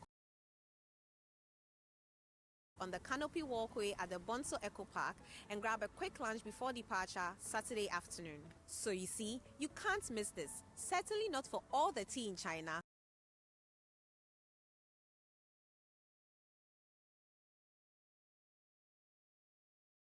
or all the kinky and gobe in Accra. My dear gynecologists, me paucho, me de kuku, oh fine ne. Kindly reschedule all your elective surgeries and let's meet in Koforidua on Thursday the 31st of October to Saturday the 2nd of November. Oh, and 50 lucky members will have their meals and accommodation at the Eastern Premier Hotel covered totally. See you there. It's the Society of Obstetricians and Gynecologists of Ghana Annual General and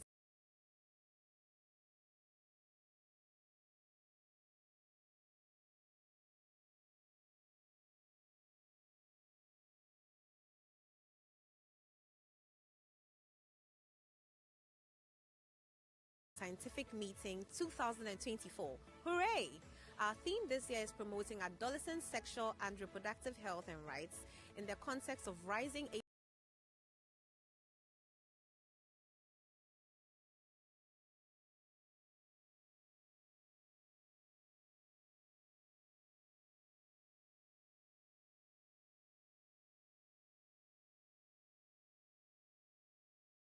length and breadth of Ghana and beyond for the 3-day educative, quality professional networking, impactful, fun-filled, and deeply refreshing annual general meeting at the Eastern Premier Hotel, Koforidua.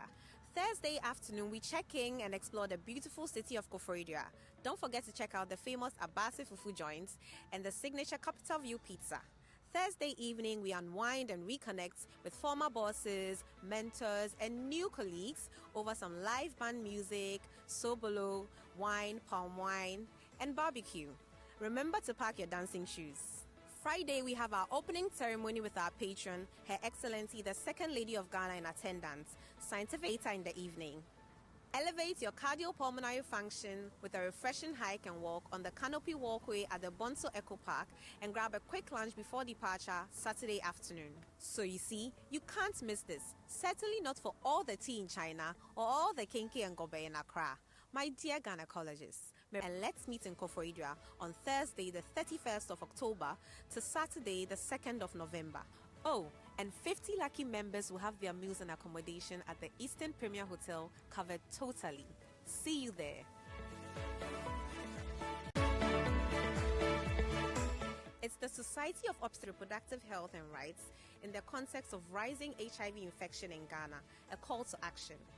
Join esteemed SOGOG members from the length of the beautiful city of Koforidua. Don't forget to check out the famous Abasi Fufu joints and the signature Capital View pizza.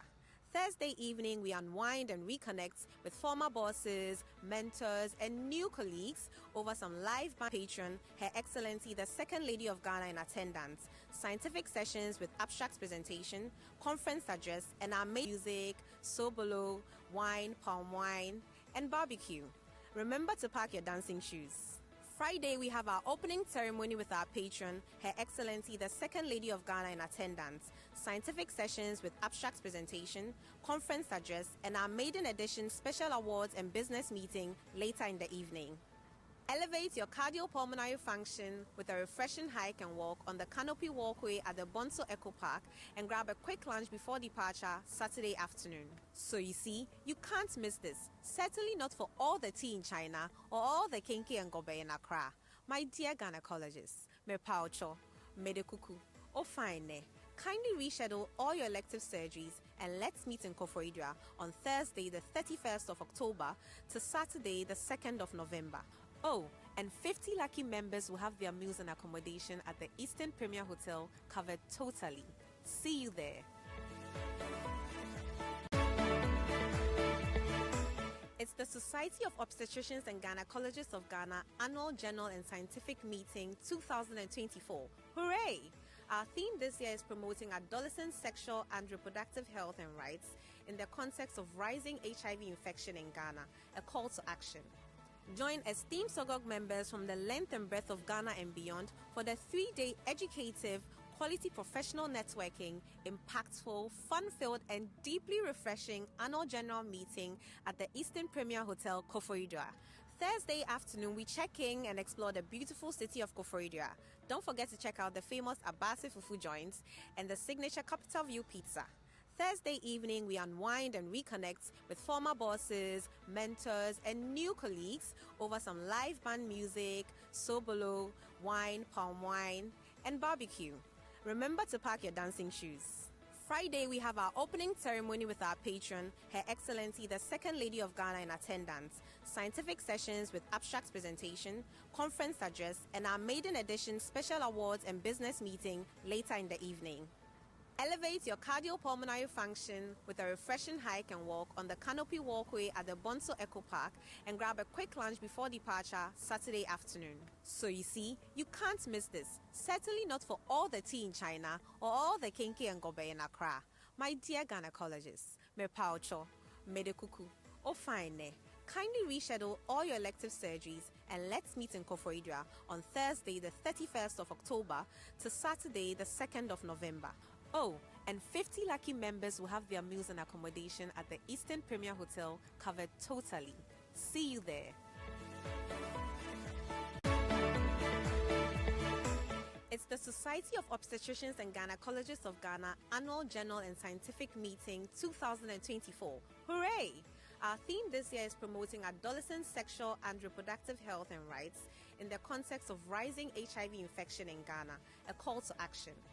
Join esteemed SOGOG members from the length and breadth of Ghana and beyond for the 3-day educative, quality professional networking, impactful, fun-filled, and deeply refreshing annual general meeting at the Eastern Premier Hotel, Koforidua. Thursday afternoon, we check in and explore the beautiful city of Koforidua. Don't forget to check out the famous Abasi Fufu joints and the signature Capital View Pizza.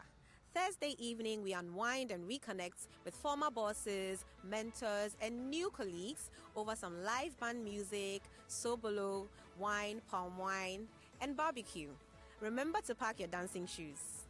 Friday, we have our opening ceremony with our patron, Her Excellency the Second Lady of Ghana in attendance, scientific sessions with abstract presentation, conference address, and our maiden edition special awards and business meeting later in the evening. Elevate your cardiopulmonary function with a refreshing hike and walk on the Canopy Walkway at the Bonso Eco Park and grab a quick lunch before departure Saturday afternoon. So you see, you can't miss this. Certainly not for all the tea in China or all the kinky and gobe in Accra. My dear gynecologists, me paucho, me de kuku, oh fine. Kindly reschedule all your elective surgeries and let's meet in Koforidua on Thursday the 31st of October to Saturday the 2nd of November. Oh, and 50 lucky members will have their meals and accommodation at the Eastern Premier Hotel covered totally.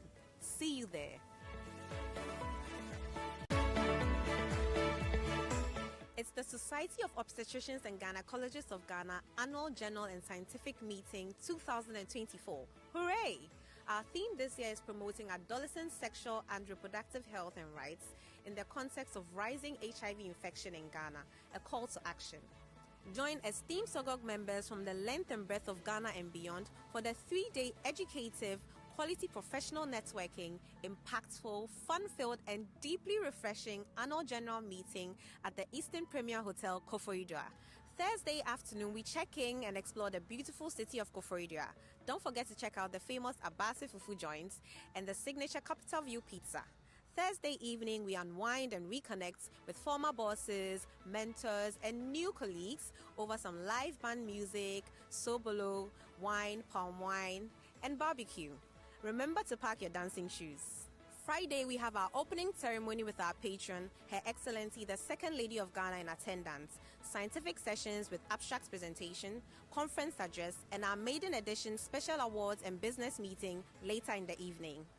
Elevate your cardiopulmonary function with a refreshing hike and walk on the Canopy Walkway at the Bonso Eco Park and grab a quick lunch before departure Saturday afternoon. So you see, you can't miss this. Certainly not for all the tea in China or all the kinky and gobe in Accra. My dear gynecologists, me paucho, me de kuku, oh fine. Kindly reschedule all your elective surgeries and let's meet in Koforidua on Thursday the 31st of October to Saturday the 2nd of November. Oh, and 50 lucky members will have their meals and accommodation at the Eastern Premier Hotel covered totally. See you there. It's the Society of Obstetricians and Gynecologists of Ghana Annual General and Scientific Meeting 2024. Hooray! Our theme this year is promoting adolescent sexual and reproductive health and rights in the context of rising HIV infection in Ghana, a call to action. Join esteemed SOGOG members from the length and breadth of Ghana and beyond for the 3-day educative, quality professional networking, impactful, fun-filled, and deeply refreshing annual general meeting at the Eastern Premier Hotel, Koforidua. Thursday afternoon, we check in and explore the beautiful city of Koforidua. Don't forget to check out the famous Abasi Fufu joints and the signature Capital View Pizza. Thursday evening, we unwind and reconnect with former bosses, mentors, and new colleagues over some live band music, sobolo, wine, palm wine, and barbecue. Remember to pack your dancing shoes. Friday, we have our opening ceremony with our patron, Her Excellency the Second Lady of Ghana in attendance, scientific sessions with abstract presentation, conference address, and our maiden edition special awards and business meeting later in the evening. Elevate your cardiopulmonary function with a refreshing hike and walk on the Canopy Walkway at the